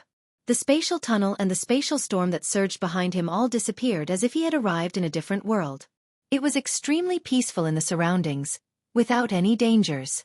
However, he had no time to observe this foreign world. He hurriedly turned around to look back and only saw a ripple in space. Layla appeared before Michael, slightly panic-stricken. Her forehead was wet with sweat, clearly due to being overly anxious. When she saw that she had finally left the damned spatial tunnel, Layla immediately relaxed slightly. She roughly scanned the surroundings, before turning around and looking backward to see if there were any mutated beings nearby. Layla sat silently nearby with her vina in her hands, but she was stern.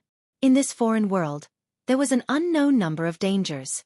After being exhausted mentally, she needed to rest a bit before continuing their journey towards the teleportation array.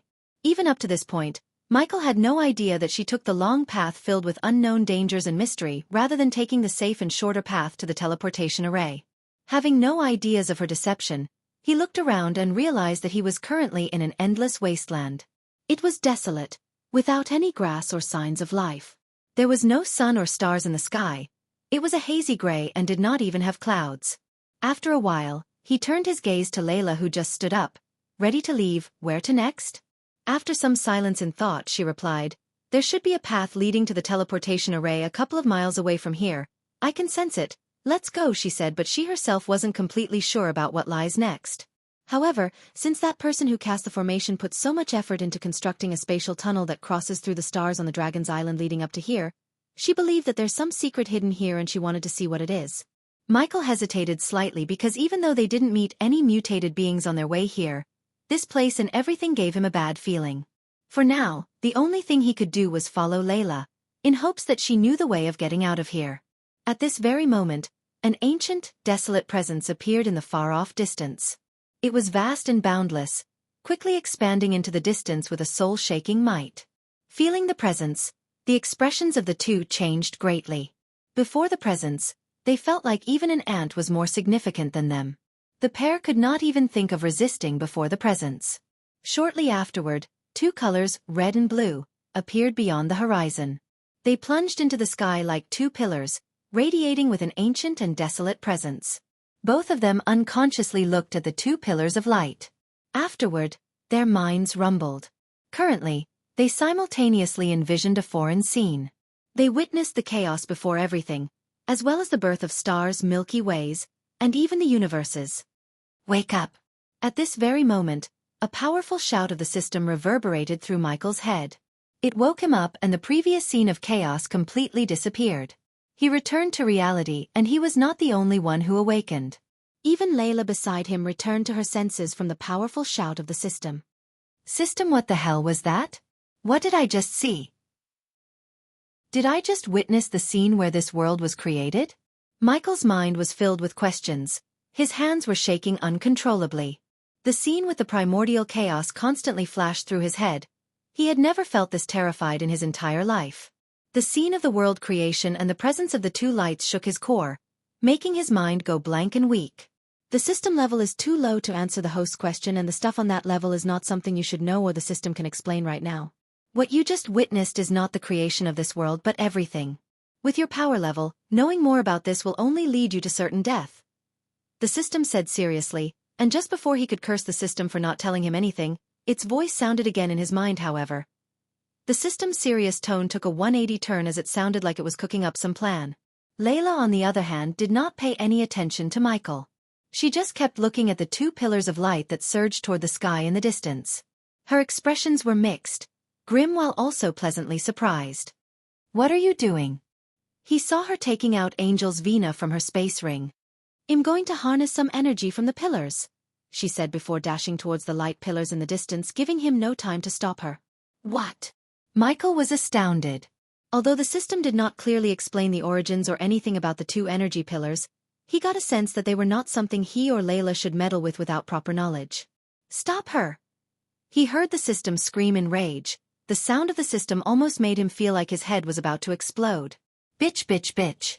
Having heard of the system scream and curse like never before, he rushed behind Layla to stop her from doing something incredibly stupid. Not because he wanted to save her, but he didn't want her to do something that could jeopardize his and the baby dragon's life.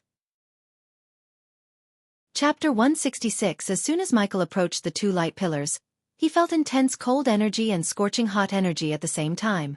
His body suddenly jolted and his steps came to a screeching halt. His face immediately became bright red while a terrifying heat began to radiate from his body. He could only feel that scorching energy had entered his body, like a red-hot branding iron.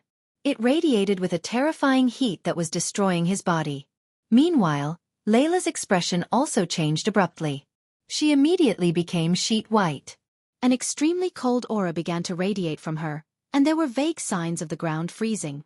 She had also encountered a situation like Michael, though the energy within her was frigid rather than scorching. Wherever the energy passed by, that part of her body became crystallized. With her level of strength, she shouldn't have even got closer to the first energies, yet she tried to harness both the yin and yang energy from them. As much as he loved to converse with the system, it was not the time as he struggled to keep the scorching hot energy from his body burning him from within. Now the yin and yang from the first energies looking for a suitable vessel, and your bodies cannot handle them right now. The system can use the first energies to come out of the safe mode, but the host must transfer the excess yang energy that just entered your body to Layla. How? The yang energy from the first energies radiated a terrifying heat in his body. He knew his body would not be able to withstand it for too long. His organs felt like they were on fire, producing waves of violent pain. Outside Michael's body, red ripples of air that were vaguely visible spread out. It was the heat from his body, and it caused the surrounding temperature to skyrocket. Are you still fucking sleeping? Even after everything he had gone through, the baby dragon was sleeping in his arms, snoring. He wanted to punch the baby dragon's little face after hearing him snore. Beside him, Layla sat on the ground with her eyes closed. Signs of agonizing pain could be seen on her face. She radiated with an extremely frigid coldness that formed a thick layer of ice in a meter radius around her, and occasionally, he could feel an intense hot wave surging from her body. Michael and Layla were each absorbing the yang and the yin energies from the first energies. The characteristics of the two energies were polar opposites, contrasting sharply with one another. There are two methods to transfer the yin and yang energies between your bodies. Just spit it out, I can't resist much longer. Michael said hurriedly. In his body, the yang energy was like a burning flame that slowly inched its way toward his mind while the yin energy within his body slowly began to crystallize his skin. Master, you and that girl beside you each absorbed the supreme yang and supreme yin qi. If you want to neutralize this energy, both of you must cooperate. You must cancel it by using a method to balance the yin and the yang and then absorb it. This will bring great benefits along with it, Ziying said. He carried a rather weird expression. Bang her. He almost stumbled down when he heard the system shout bang her in his mind, and for a second, he thought he misheard the system. Are you kidding me? Having sex with her is the quickest way to neutralize the energies in your body and help the system come out of the safe mode. Don't be such a wuss. Just go and bang her, host. You said two methods, what's the second method? Gritting his teeth, he tried to resist the energies from killing him, and in this struggling moment, he failed to notice the yang energy, which is positive and flaming energy, slowly being absorbed by the baby dragon. Although the second method is difficult, it's the safest method to neutralize the energy without the host has to have sex with a woman. Well, kinda. What do you mean? Kinda? This method is like having sex but without physical contact. The previous owner of this body has learned about this method of neutralizing the yin and yang energy. The system brought the memories hidden deep within his kind to make him remember because he was unable to recall them due to the excruciating pain he's in. Spirit walking, he mumbled the name of this method, but his face became even grimmer because this method was considered taboo, an act that was hated by all the cultivators. It was just like the system said, sex without physical contact. Some cultivators thought that this method would pollute their souls. However, Michael would rather choose the safest method than the quickest one. Besides, he considered having sex without the consent of the other one rape, and he would never stoop that low, no matter what. Suddenly, the muscles on Michael's face began to spasm. His face was full of pain. The yang energy in his body was currently burning away at his vitality and flesh. It was as if scorching flames currently flowed at his chest, drawing closer and closer to his head. Meanwhile, Michael's entire body had become like a red-hot branding iron, now bright red. Arg! A howl resounded from the side. It was filled with pain. Layla radiated a surging coldness. The yin energy from the first energies had already turned half of her body into an ice sculpture. Why is this happening? Am I going to die here today? Her face was filled with confusion and regret. She had never thought harnessing this unknown energy she learned from her mentor would prove to be this deadly. Placing the baby dragon on the ground, he slowly walked towards Layla. This is all because of your foolishness, but I do have a method to neutralize the energies. The spirit walking. The moment he heard the two words spirit walking, she became torn between rage and shame. She glared viciously at him. If looks could kill him, he would have shred into pieces by now. What? How? How dare you? I'd rather die then. Then dash. When she reached this point, her expression changed once again. She produced a moan filled with pain. The situation inside her body was worsening. She had already arrived at death's door. All signs of life were frozen within her as the yin energy had expanded toward her head. Even her soul would be frozen, and after that, the yang energy would burn her soul. Shut up. I'm not going to die with you. He became redder and redder. It was not only because of the yang energy inside his body but also anger towards her. The yang energy was roasting his body like a stove from within. If he did not have the system and the baby dragon unknowing for him absorbing the energy, this strand of yang energy from the first energies would have dissolved his body already. His gaze gradually became determined. Gritting his teeth, he directly lunged toward her and placed his head on her frozen forehead to start the spirit walking. Layla immediately snapped open her eyes. Her alluring phoenix eyes lost the calmness from before and were now filled with panic. She tried as hard as she could to raise her arms that were frozen to the point of absolute numbness in an attempt to push him away, but she just could not do so with the current condition of her body. What are you doing? You bastard! Go away! Her voice was filled with panic. She was a strong woman who protected the purity of both her body and her soul. Even if she died, she did not want to be sullied by others. It was all your fault. Who said you to harness that fucking weird energy in the first place? He yelled at her before his consciousness slowly began to fade away. You bastard, go! Go away! She wanted to push him away from her, but she was incapable of that. He tightly grabbed her shoulders to stop her from resisting. The coldness radiating from her just happened to be the counter for the yang energy. When he chanted the ancient words to start the spirit walking with her, the extreme coldness and heat from their bodies came together. There were vague signs of neutralization. It weakened the rigidness and scorching heat from both of them a little. Layla's deeply frozen body also showed signs of melting. Not long afterward, all the ice on her body melted and she was returning to her previous state. The system is creating the Omega level protection. 2% completed. 3% completed. Although the notifications in his mind were a piece of great news to him, he couldn't celebrate as the danger of the yang and yin energies remained. Arg! What are you doing? You bastard, let me go! She cried out as she struggled violently. She began to resist with all she had, sensing her spirit being intruded on by his. At this very moment, the energies within them had already reached their necks. Michael did not act like Layla. For him, spirit walking was not equal to having sex. He couldn't care less of the purity of her soul, at least with his method. He was not raping her physically, that was all that mattered to him.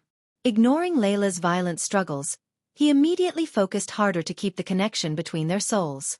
Gradually, the scorching hot yang energy from his body burned their clothes, revealing Michael's toned and Layla's silky soft milky body under her dress. You bastard! Release me! If you do it, I will never forgive you. Let me go immediately! She screamed, resisting the connection between them desperately. If it was under normal situations, the connection wouldn't have been established successfully, but because she tried to harness both the yang and the yin energy, the ancient spell worked without a hitch. Besides, she had no strength left in her body to fend him off. 38% completed. The host is doing a great job. The yin and yang energies from the first energies are extremely pure, so once you balance them out and absorb them, not only will it bring great benefits by increasing your strength, your body and soul will also adapt to the energy. If you ever encounter any yin or yang energy in the future, your bodies will have the power to resist them completely. There aren't any side effects, right? He asked the system in his mind, but the answer he received almost broke the connection between him and Layla, kinda. Chapter 167. What the fuck do mean kinda? When you have physical sex, your seed will sprout as a new life inside your female counterpart. Yeah, it's called a baby, said Michael. He wondered whether the system was trying to annoy him intentionally or not. Just like the physical sex, there might be a teeny tiny chance for a spirit child to appear inside her after the spirit walking. Spirit child, what the heck is that? He asked, still maintaining the connection between him and Layla. To put it simply, it's a baby without a physical body, but the system can make sure the spirit child inherit nothing from the host such as talents and characteristics. Do it, he said without even the slightest hesitation. He did not have any idea of having a kid until he reached his goal of controlling the world. Besides, he was not in love with Layla and would certainly not have a kid with her. A spirit baby or a real baby. And can't you stop a spirit child from forming? There's only a little chance for a spirit child to appear through spirit walking. At the moment, the system cannot stop the spirit child from forming but can leave a mark in her body that would prevent the spirit child from inheriting anything from the host. Whatever, he said before concentrating on keeping the connection between him and Layla and neutralizing the energies. Little by little, he began to lose consciousness. 58% completed. An unearthly humming sound emerged in the desolate wasteland, making the dead world slightly livelier. The sound continued for an hour, before slowly quieting down. Afterward, there were no more sounds. The wasteland recovered its deathly silence. At the moment, Michael and Layla lay on the wasteland naked. They both had their eyes closed, currently unconscious. No one knew whether they had fallen asleep or fallen unconscious. A miniature version of the red and blue energy on the horizon appeared above their bodies before gradually fading away from the sight. Layla's veil was already removed, revealing her appearance. She was extremely beautiful, to the point where it could no longer be described as alluring or kingdom-toppling. On Michael's back, Many scratches crisscrossed. They did not break through his skin, but there were clearly visible marks. The two of them lay on the cold ground just like this. Whether they were in deep sleep or unconscious, they did not wake up even after a long time. 98% completed. Initializing the termination process of safe mode. Absorbing the first energies. Forming a shield preventing the Omegas from detecting the creator energy. Shield successfully formed. The host has received a legendary gift box. Found excess amount of yang energy in the host's body. Activating energy devourer. Experience points converted 50,000. Experience points converted 100,000. Experience points converted 70,000.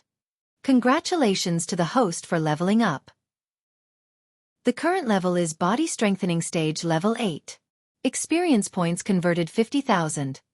Congratulations to the host for leveling up. The current level is Body Strengthening Stage Level 9. Michael was completely unconscious and oblivious of what's happening to him.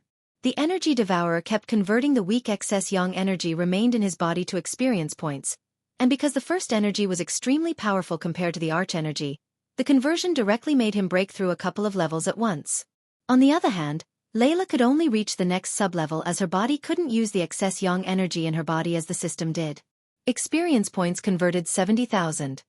Experience points converted 150,000. Congratulations to the host for leveling up. The current level is Body Strengthening Stage Level 10. From afar, the two pillars of red and blue light remained, stretching into the sky. They gave off slivers of yin and yang energy that slowly fused into the two. However, the energy was no longer able to cause any harm to the unconscious duo, and as soon as the energy entered their bodies, it would be balanced out, turning into gentle energy before being absorbed by them. A portion fused with their bodies, while the remaining part merged with their heads. It caused some slight changes to their souls, strengthening them at the same time. However, most of the energy went straight into Michael's body because the system sucked in as much energy as possible to enhance its protection against the Omegas. At this very moment, the two pillars of light in the distance slowly disappeared. With their disappearance, the first energy in the surroundings vanished instantly, but the energy devourer still kept converting the excess energy in his body, making him near the core formation stage. Congratulations to the host for reaching the next stage, the core formation stage. Congratulations to the host for leveling up. The current level is Core Formation Stage Level 1. After he reached the core formation stage, the thin layer of light around his body slowly vanished, stopping his cultivation spree. Wake up, sleepyhead. Wakey, wakey, wakey. Soon after Michael's consciousness began to return, he heard a child's voice and felt his face becoming wetter and wetter. The spirit walking put a major strain on his soul and body, therefore, he couldn't open his eyes or move his body quickly. Wake up, it's been 2 days, I'm hungry. Michael heard the child's voice again. It was definitely a boy's voice, but he could hear a tint of roughness in the childish voice he's been hearing. Give me meat, or I'll start eating you. As soon as the child's voice disappeared, he felt a slight pain of something trying to take a bite out of his cheek. The sharp pain made him move his hands to his face while slowly opening his eyes. As soon as his vision became clearer, he was welcomed by a pleasant surprise, the baby dragon. You're awake, you're awake, you're awake. The baby dragon's crimson scales glistened brighter than before. He looked a little grown up, like a 2-month-old puppy. Just like a puppy who met his owner after a few days, the baby dragon bounced up and down, wiggling his long tail. You can talk, Michael sighed before smiling at the baby dragon. He then grabbed the bouncing baby dragon, hugging the baby dragon and placing a gentle kiss on his forehead. Ah! Hugging the baby dragon, he subconsciously wriggled slightly, but when he moved, a numbing moan was heard by Michael. The voice carried some pain. Michael's slight wriggling had finally woken up Layla. Her eyes struggled to adjust to the light after being unconscious for a long time. After the blurriness faded away, she saw the naked Michael and the baby dragon licking his face. Shortly afterward, all the images from a few days ago flashed through her head like a film. Layla's expression immediately became torn between rage and shame. At this moment, she pushed Michael away using all of her physical strength, which was higher than Michael's due to her fusion stage cultivation stage. She then immediately climbed up. When she saw that she was completely naked under the sky, without anything covering her body, and the feeling of her soul had been tainted by him, tears immediately began to well up in her beautiful eyes. That human is mad. What did you do? The baby dragon stopped showering Michael's face with kisses and climbed onto his shoulder. Forcefully resisting her anger, Layla pulled out a new violet dress from her space ring and quickly draped it over herself. She stared viciously at him and the baby dragon with flames of rage, while more and more tears welled up. Her eyes were filled with misery. Sensing the hostility towards them in her eyes, the baby dragon hissed at her, ready to attack her any second. Wow, I've reached the core formation stage. Just like the baby dragon, he too prepared himself not to fight her but to run as fast as he could from her because he knew she was overwhelmed by rage and she would not listen to any reason. System. Don't worry, host. The system has left a mark in her soul while you were spirit walking. She cannot hurt you and hey, race a gift for you helping the system come out of the safe mode. The system voice now sounded more humane, the voice sounded like a man and a woman at the same time. However, the return of the system put a wide grin on Michael's face. The very next moment, a black outfit began to cover his body from toe to chest. If he saw himself in a mirror he would instantly recognize this iconic outfit once worn by the one and only character Blade, the part vampire, part human. Nonetheless, the outfit was not exactly the same as in the movies. The system had made some changes such as adding shiny metal chest plates, silver embodiment on the edges, and a few other noticeable changes so he wouldn't stand out too much in the crowd. Despite the indescribable beauty standing in front of him, he was too focused on himself. It's so good to be back together, Michael said under his breath, cracking his neck and knuckles. Looking at the grin on his face, she became furious and roared at him. You bastard, you beast, taking advantage of people. You actually used such a despicable method to sully my soul. I will never forgive you. After I kill you and that dragon, I'll kill myself. Layla was a woman who seemed gentle on the outside but she was actually tough on the inside. She seemed to be a rather gentle and quiet person, but her personality was extremely staunch. She was unable to endure being defiled like this. Chapter 168. The angel's Vina appeared in her hands. She placed it mid-air and quickly began to play it with both hands. Every time she struck a note gently, it would shoot out a powerful sound wave at Michael. How dare you? The baby dragon bared his teeth seeing her attack them. His dragon instincts kicked in as his belly began to glow brighter and brighter. Michael felt his shoulder getting warmer where the baby dragon is standing. He quickly realized the baby dragon is going to use the dragon's breath. Even with the baby dragon's breath, he knew he couldn't hurt Layla because of the cultivation gap between them. The baby dragon was just at the level 10 formation stage while Layla just reached level 6 of the fusion stage after consuming the Yin energy from the first energies. System, the mark you left on her. Will it protect the baby dragon? It won't, but the baby dragon has also absorbed the Yang energy from the first energies. As a result, a few changes occurred to his body. Now, if the baby dragon and she fought, it would be equivalent to Yang energy encountering the Yin energy. It would be nullified instantly, prevent the two of them from harming each other. As I said before, it is so awesome to be back in the game again. He was relieved to hear the answer, plus, he now really began to appreciate the system more. The last few days had been an eye-opener for him. At first, he depended on the system too much, and then, he began to ignore the system as he didn't want to depend on the system too much. However now, the treacherous ocean made him realize one ultimate truth. He was put on this world with the system for a reason. In his mind the reason was to control this world, to be able to do that, unlike back on Earth. He must learn to depend on not only himself but also on the system. He decided to balance between depending on the system too much and ignoring the system. He had to find a middle ground. Stand down, baby dragon, she cannot hurt us. Really? The baby dragon immediately cooled down, trusting Michael's words without a doubt. Michael then playfully rubbed the baby dragon's chin before starting to slowly walk towards Layla. This was his time to be the badass. Calm down, woman. Would you have rather preferred me to have sex with you than using the spirit walking? Michael asked, slightly moving his body to evade her attacks. Layla's eyes had returned to the coldness from before and she quickly played the vina with her two hands. Each note produced was filled with killing intent, shooting toward Michael. The sound waves grew denser and denser, blotting out the surroundings. Gradually, it formed a cage that locked down Michael and cut off any route of escape. There was nothing but a calm yet arrogant smile on his face. As the system said, the sound waves strangely transformed into energy when they collided with Michael. They just brushed past him. It could only make his hair and the long coat flutter back. The light in his eyes flickered a few more times. He grinned looking at her fruitless attacks, letting the dense sound waves in the surroundings strike his body as he walked towards her. Ding. Congratulations to the host for successfully being a badass. The reward is 2,000 badass points. The sound waves struck Michael like moths flying to a flame.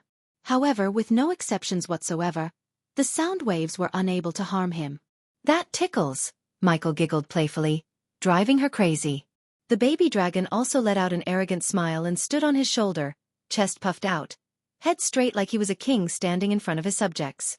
How is this possible?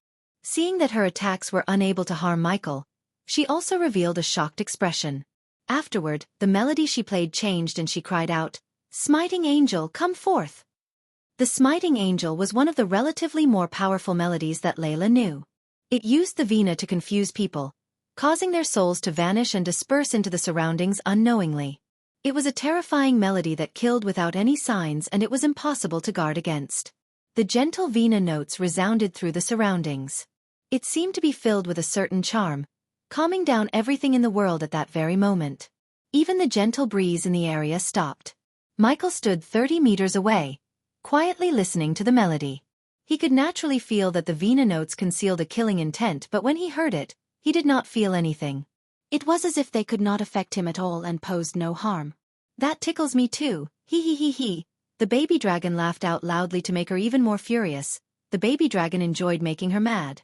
Michael too noticed the sadistic side of this baby dragon and realized that Gaia must be the reason, as she is just like that. Very soon, the melody progressed to its halfway point.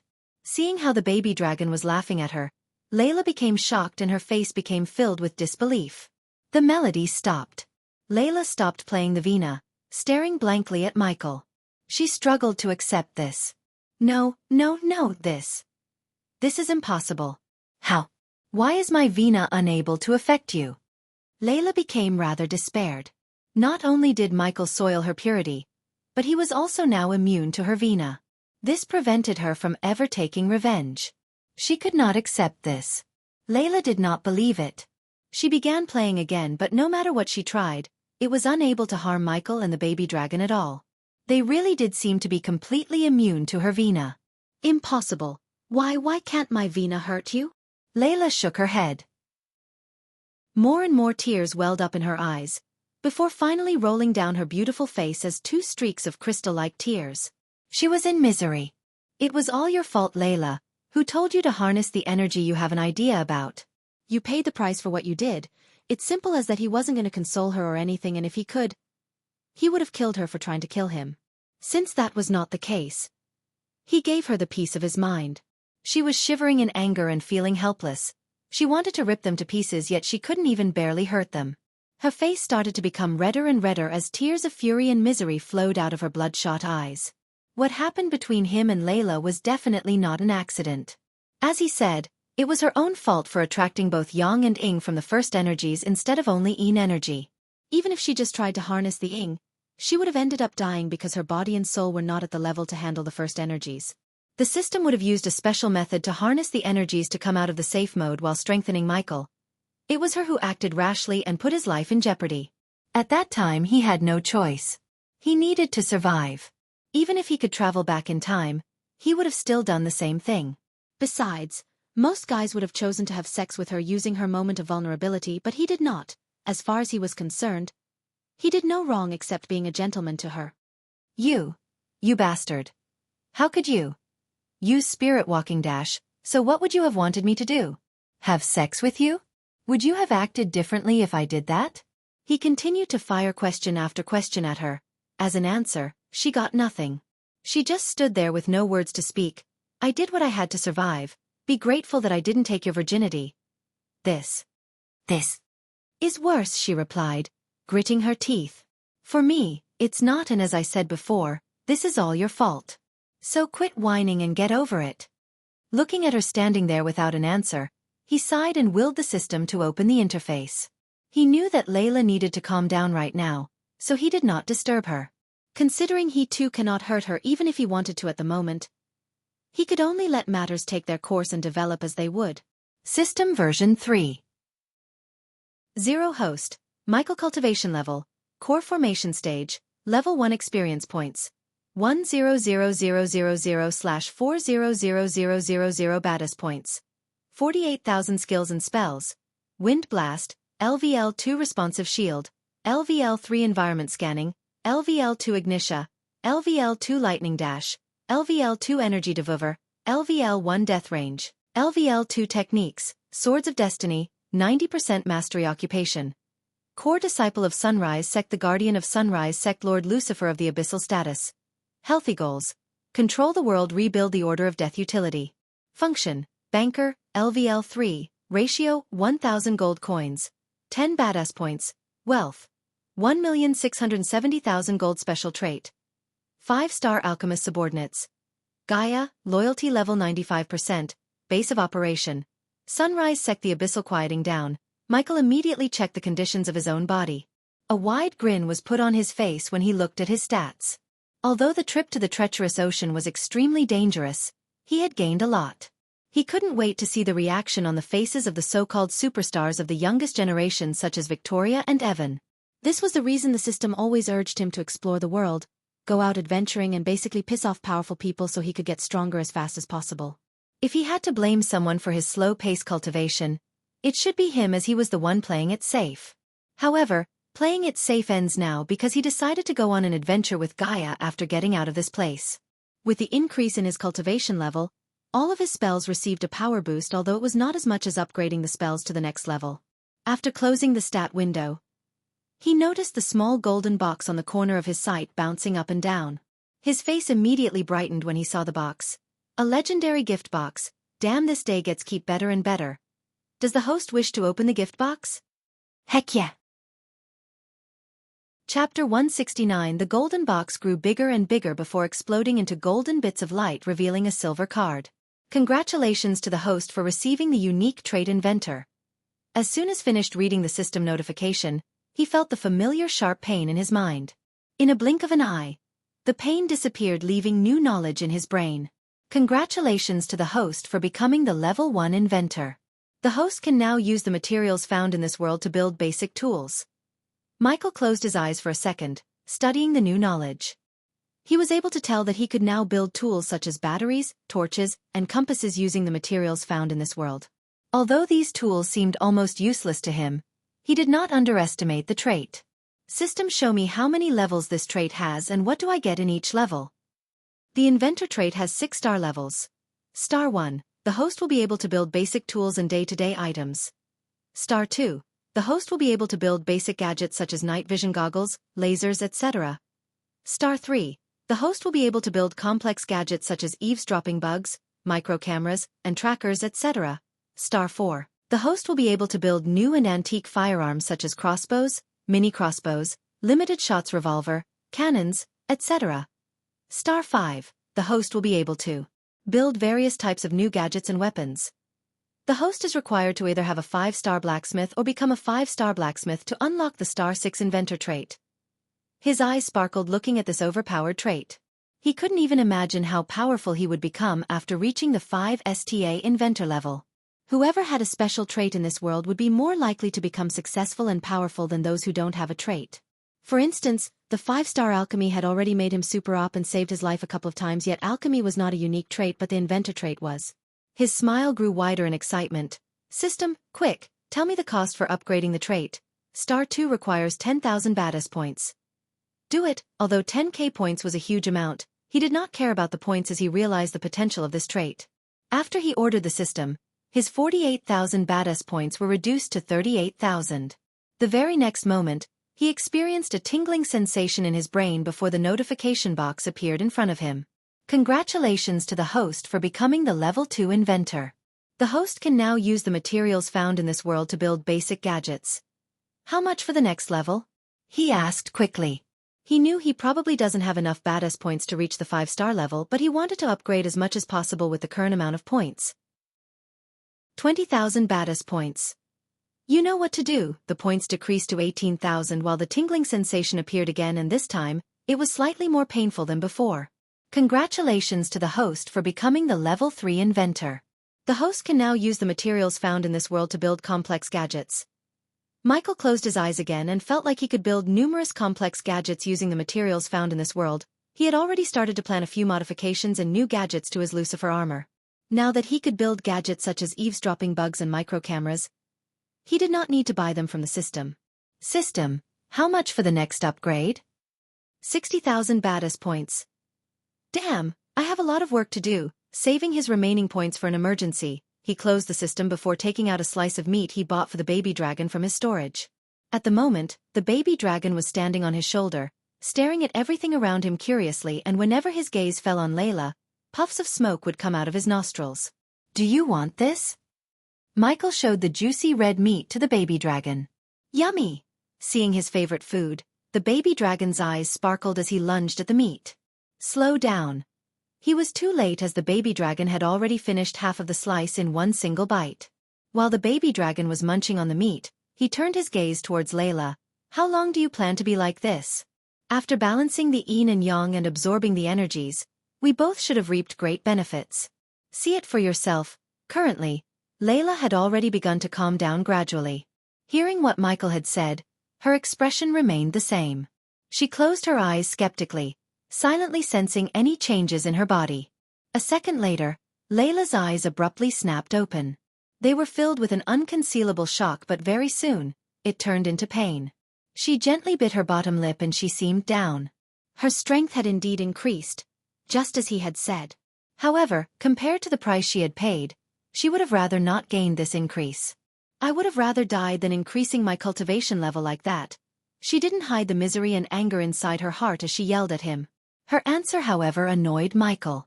Then kill yourself, no one is stopping you. Yeah, go and die, puny human. The baby dragon raised his claws and said disdainfully. It was obvious that the baby dragon did not like Layla and would kill her if he could. The way the both of them acted fanned the flames of her anger, yet she knew she is unable to harm them at all. However, although her heart was burning in anger at him, her mind told her that he used the spirit walking only because he had no choice and avoided taking advantage of the situation to sully her body, which many young men like him would have done in a heartbeat. Michael did not give a shit about her feelings. He did what he had to survive. If it wasn't for the fact she knew the way to the teleportation array and save Christopher, he would have already left her. Seeing that she did not overreact like before, he calmly said, "Let's see if we can find the teleportation array." Layla sat dejectedly on the ground as if she could not hear Michael at all. She gave no reaction. He then slowly took a couple of steps towards her. The longer we stay here, the longer that old man would suffer. As he said that, Michael paid no more attention to her, turning around and walking off into the distance with the baby dragon. Layla slowly raised her head. She stared at his back, which constantly grew smaller with mixed emotions. Gently biting her lip, she hesitated slightly before she slowly followed Michael in the end. The two of them maintained a distance of 30 meters between them as they traveled, and they eventually arrived at a deep canal of unknown meters. This was where the two huge pillars of light were 3 days ago. Standing at the canal, he did not hurry down. He focused his eyes on the very center of it. He could vaguely feel some extremely obscure ripples of energy, and the ripples were so powerful that it even made him shocked. The system can sense the energy signature of the teleportation array. He sighed in relief, seeing that he's on the correct path. What's down there? I can vaguely sense powerful energy coming from this hole. The baby dragon craned his neck to look into the hole before speaking. Layla also walked up from behind. Despite the wound in her heart, she had already calmed down and her face was once again hidden by a veil. She stood 3 meters away from him at the edge of the canal. At the same time, she looked down into the very depths with her eyes that were still filled with misery. She could obviously feel the extremely obscure but powerful ripples of energy too. After hearing the system and the baby dragon, he looked at the dark hole vigilantly. He then willed the arch energy to fill every corner of his body, strengthening his body to the limit.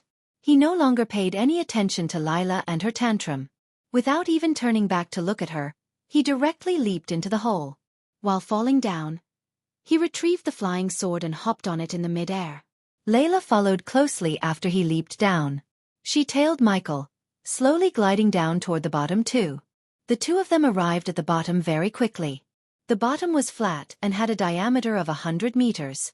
2 balls of powerful light floated quietly at the center.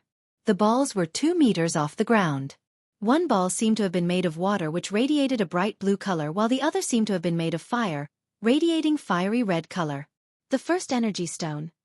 The system exclaimed as he was staring at the 2 balls of energy with interest for a while before he slowly walked over. The baby dragon and Layla also looked at the energy balls. observing them curiously. After he sensed a slight surprise in the system's voice, he wondered whether he could use the balls of energy to further advance in the cultivation. However, as soon as he reached 30 meters from the energy balls, a white figure appeared silently to block Michael's path before the baby dragon and Layla fell unconsciously on the ground. Chapter 170. The sudden white figure frightened Michael greatly. His instincts kicked in as he immediately activated the lightning dash to retreat before grabbing the unconscious baby dragon from the ground. After retreating several meters away from the figure, he stared vigilantly at the figure that had just appeared. Only now did Michael see the figure's appearance clearly. He was a middle-aged man who seemed to be in his late or mid-40s, but the man's calm face still contained the residual handsomeness of his youth. He did not seem like the average man. His distant eyes were filled with calmness as if he had no worries. The man radiated a noble holy aura that would make a commoner kneel down to worship him as a god. However, his body seemed rather ethereal. He did not seem to be corporeal. With the appearance of the man, an indescribable pressure immediately began to permeate the surroundings. At this very moment, the entire world seemed to freeze. Even time stopped. He was familiar with this feeling. It was just as whenever he entered the system. Warning! The host is under a telepathic attack. Immediate firewall against telepathic attacks recommended. Does the host wish to upgrade the firewall to level 2? The upgrade will cost the host 8,000 Baddus points. Do it! He was experiencing a mind-exploding headache as someone was hitting him in the head with a hammer. The pain gradually lessened after he ordered the system to upgrade the firewalls that he previously used against the Silver Moon Girl's telepathic attract to level 2. He then sent a jolt of lightning through the baby dragon's body to wake him up. And system, scan the place for the teleportation array and notify me when you're ready to teleport me away. Grr! What just happened? Whoa, what's that? The baby dragon hissed angrily before being shocked by the ethereal figure floating in front of them. Layla was lying on the ground without moving. Just the pressure from the man was enough to make her lose consciousness. Half immortal. This thought occurred to both Michael and the baby dragon. The man floated 3 meters in the air. He stared fixedly at him and the baby dragon, while a sliver of shock appeared in his eyes, and soon, the surprise turned into a fit of anger. Dark Lord. Michael's face immediately became grim hearing the man identify him as Dark Lord somehow. However, Michael did not plan to bluff his way out because he had already sensed this man knew exactly who he was. Knowing that there's no point in acting innocent, Michael willed the system to equip Lucifer's suit of armor because if this old man was looking for the Dark Lord, he should meet the Dark Lord. This time the ethereal figure stared at him speechlessly in a sudden shock, and it was not only him but the baby dragon also looked startled to see Michael in this form. Who am I talking to? He asked the man while slowly walking towards him. The man who hunted down your followers and killed them like they were a bunch of wild dogs even before you appeared in this world. The 5th Supreme Guardian, Andreas MacLeod. Andreas MacLeod was the Supreme Guardian of the Guardian Guild. When the Elon continent was controlled by the Order of Death in ancient times, it was him who emerged at the most crucial moment after all the powerful and influential organizations at that time were controlled by them. He single-handedly killed many powerful members of the Order, and led a group of Elder Guardians to eradicate the Order by himself, preventing the Order from reaching out to the rest of the world. This was the reason why the continent had its current peace because the Order of Death was an evil organization that did countless evil deeds across the continent. A sliver of surprise flashed across Michael's eyes, and the man who tried to kill me ever since I stepped into the treacherous ocean and failed. He sneered without even a hint of fear in his heart. Although the ethereal form in front of him was half immortal, Michael believed that he couldn't harm him because if he could, he would have done it by now. The pressure around Michael increased significantly but the newly upgraded firewall kept the pressure from reaching both Michael and his pet. But quickly the pressure disappeared from the place as an arrogant smile appeared on Andreas' face. Leave this world while you still can, Dark Lord. You have some nerve. You're nothing but a sliver of left-behind soul, the baby dragon spoke in Michael's stead. The man turned his gaze towards the baby dragon. So it's true, Idros' descendant has a forest dragon as his foe. He then turned his gaze back at Michael. Thousands of years ago, the Guardians eradicated the world of your followers, Dark Lord. They will do it again and this time, they will end the darkness once and for all. The world is and will be better without you. Ha ha ha ha. Michael burst into evil laughter after hearing the man. The man seemed to have really believed the fact that the world is in better shape now. Do you really think the world is better now? How long have you been stuck here? Michael questioned the man and continued, and don't even start me on the Guardians. They are now just a bunch of corrupt politicians. This world is not better, this world is sick, and I'm here to cure it, and if your guardians stood in my way, I will tear them apart. The baby dragon felt the cold murderous aura he's radiating while speaking and realized he was not kidding around. Humph, don't act like you care. All you want is to control and rule this world, strip away everyone free will, make the people in this world your slaves. I don't know anything about stripping away free will or making people my slaves, but controlling and ruling the world is just what I'm going to do. The guardians can try to stop me. The man just stared at him in silence for a few seconds before replying with a calm smile. Don't be too arrogant, Dark Lord. The guardians may have turned into what you claim, but there will be guardians who would gladly give their life fighting you, and my successor is already growing stronger each passing day. Michael took a note in his mind about the next supreme guardian. If he could find that one, he would kill him or her and eliminate a huge threat, but he already knew it won't be that simple.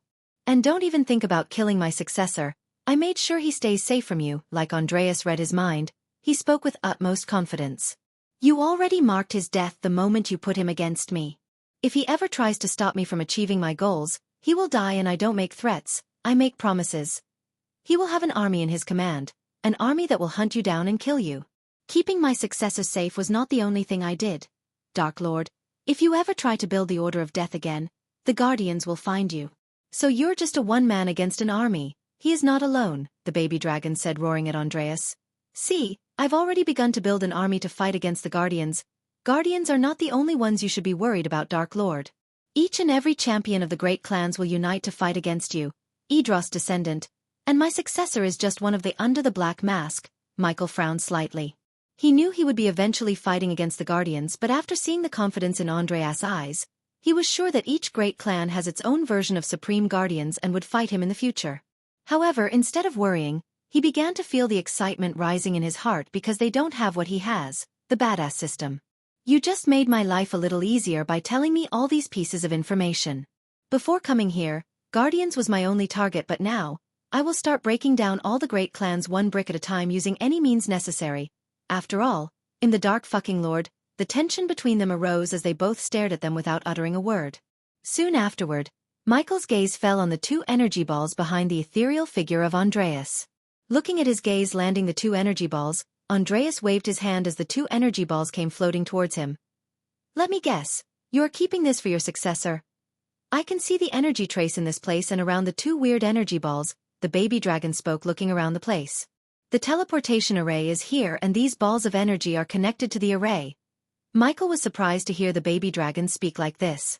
He had no idea that the baby dragon could really see the world in a different perspective as well as the energy traces better than any other race. The dragons were the masters of energy tracking and manipulation. You didn't show yourself to give me tips and tricks, did you? If I'm right, the moment I activate the teleportation array, the two energy balls would be teleported to your successor. And my successor and his woman will absorb the energy to become stronger. This godly energy will make them invincible, Andreas said arrogantly. He knew the Dark Lord can't touch the godly energy, as he made sure of that thousands of years ago. System, can I absorb the energy? The system's current level is too low to absorb the first energy. Hearing the system, he was slightly disappointed. It would have been a great bitch slap to Andreas if he could absorb the energy in front of him. However, the system can sever the connection between the teleportation array and the two energy balls for 3,000 badass points. If I leave them here, anything can happen. System, can you destroy them? If I can't have them, then no one should. Yes, the system can destroy the balls of energy for 5,000 badass points. Chapter 171. The moment he heard the system, an evil grin appeared behind his black mask. Standing from the opposite side, Andreas saw a dark and extremely powerful energy gathering around the Dark Lord's both hands. He creased his brows seeing the dark energy as the Dark Lord spoke. You said that you killed my followers like a bunch of wild dogs, and the Guardians will do the same to me. But you forgot one important thing, Andreas. Michael slowly stepped forwards towards the balls of energy hovering in the sky beside Andreas.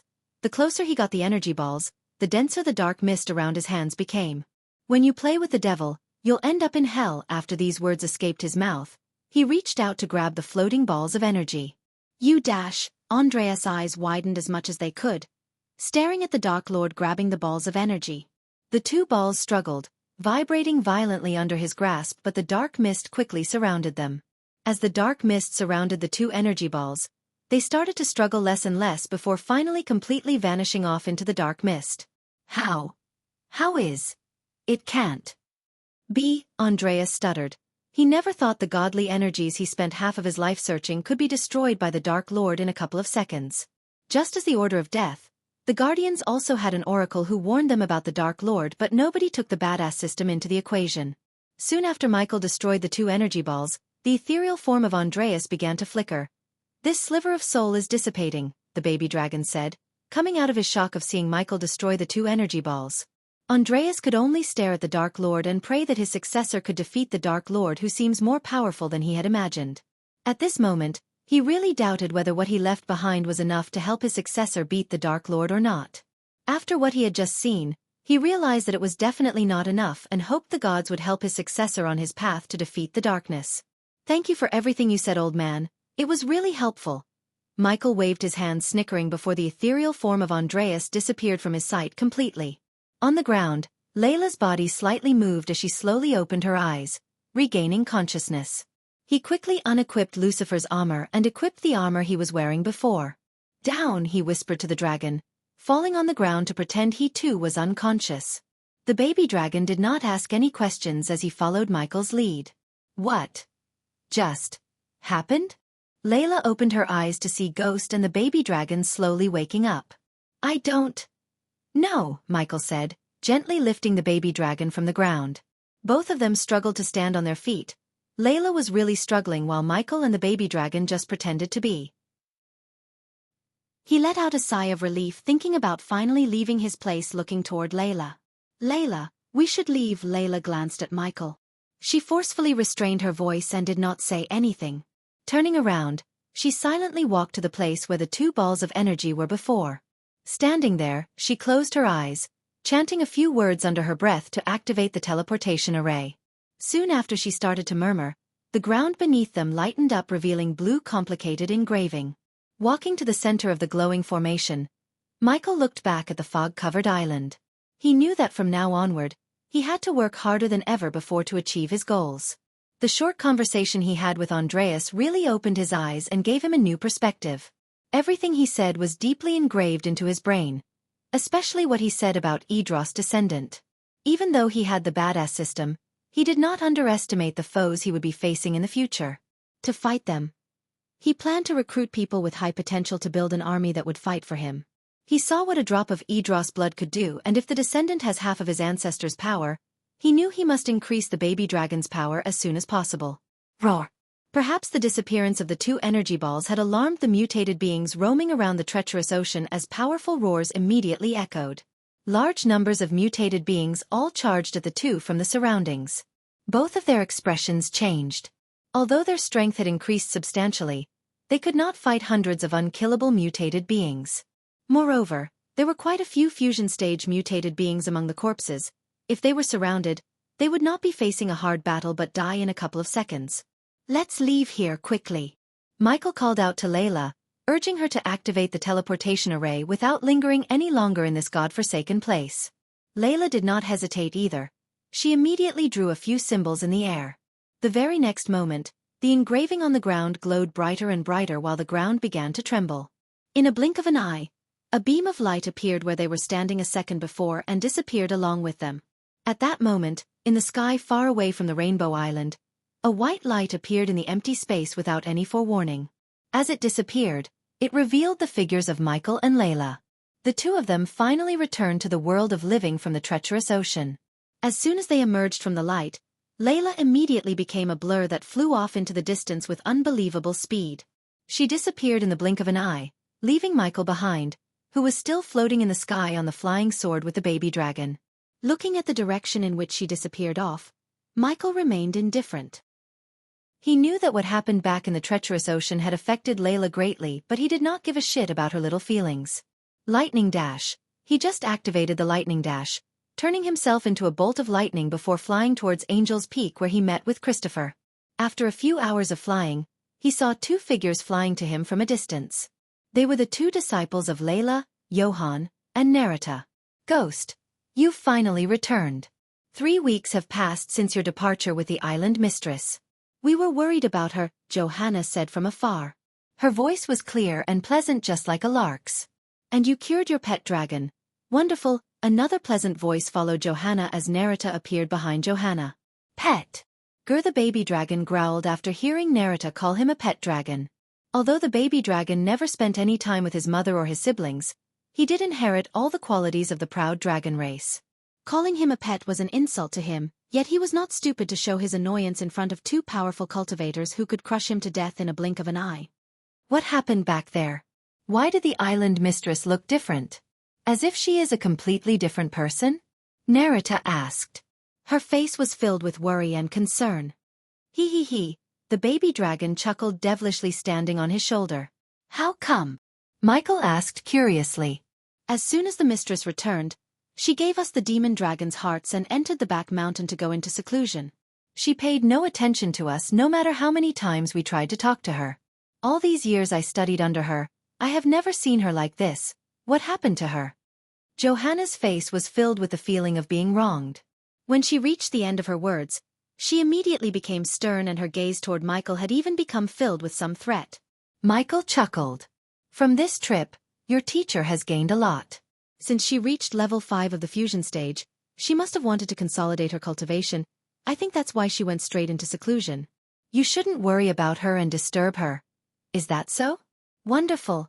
Absolutely wonderful. Masters is getting stronger and stronger. At this rate, she would become the youngest half-immortal this world has ever seen." The two of them immediately became excited with what Michael had said. "Did she tell how to suppress the curse before she went into seclusion?" Michael asked Johanna and Narita before they could ask more about what happened back there. "We knew the method, we just needed a powerful energy source to suppress the curse, and since we have the demon dragon's heart, we can finally help that pitiful person to reach the soul-refining stage. As long as he breaks through successfully, the pain he suffers will be greatly reduced, and if the gods desire, he can find a way to permanently lift the curse," Johanna said. "Yeah. Because of that curse in his soul from all those years ago, he has been suffering greatly. We did not have the heart to watch on. At least now we can free him from that torture. All right, let's not talk anymore." Narita seemed genuinely happy as her smile was rather sincere. Even though Johanna and Narita were soul-strengthening stage warriors who were just a couple of years of cultivation away from reaching the soul-refining stage, they had always lived on the harmonious Rainbow Islands. Very rarely did they ever leave the island, which allowed a sliver of good and kindness to remain in their hearts. They had not been corrupted by the disputes and deceptions present everywhere in the outside world. This was not to say they were 100% pure-hearted kind people, but they were just less scheming horrible people, unlike the cultivators Michael had met. With Johanna and Narita accompanying him, they arrived at Christopher's cave. They found him sleeping on a stone bed with a disheveled appearance. You're tuning in to the Xiaofan's Wuxia Tales YouTube channel. Don't forget to subscribe and join us on this journey to catch the most captivating stories.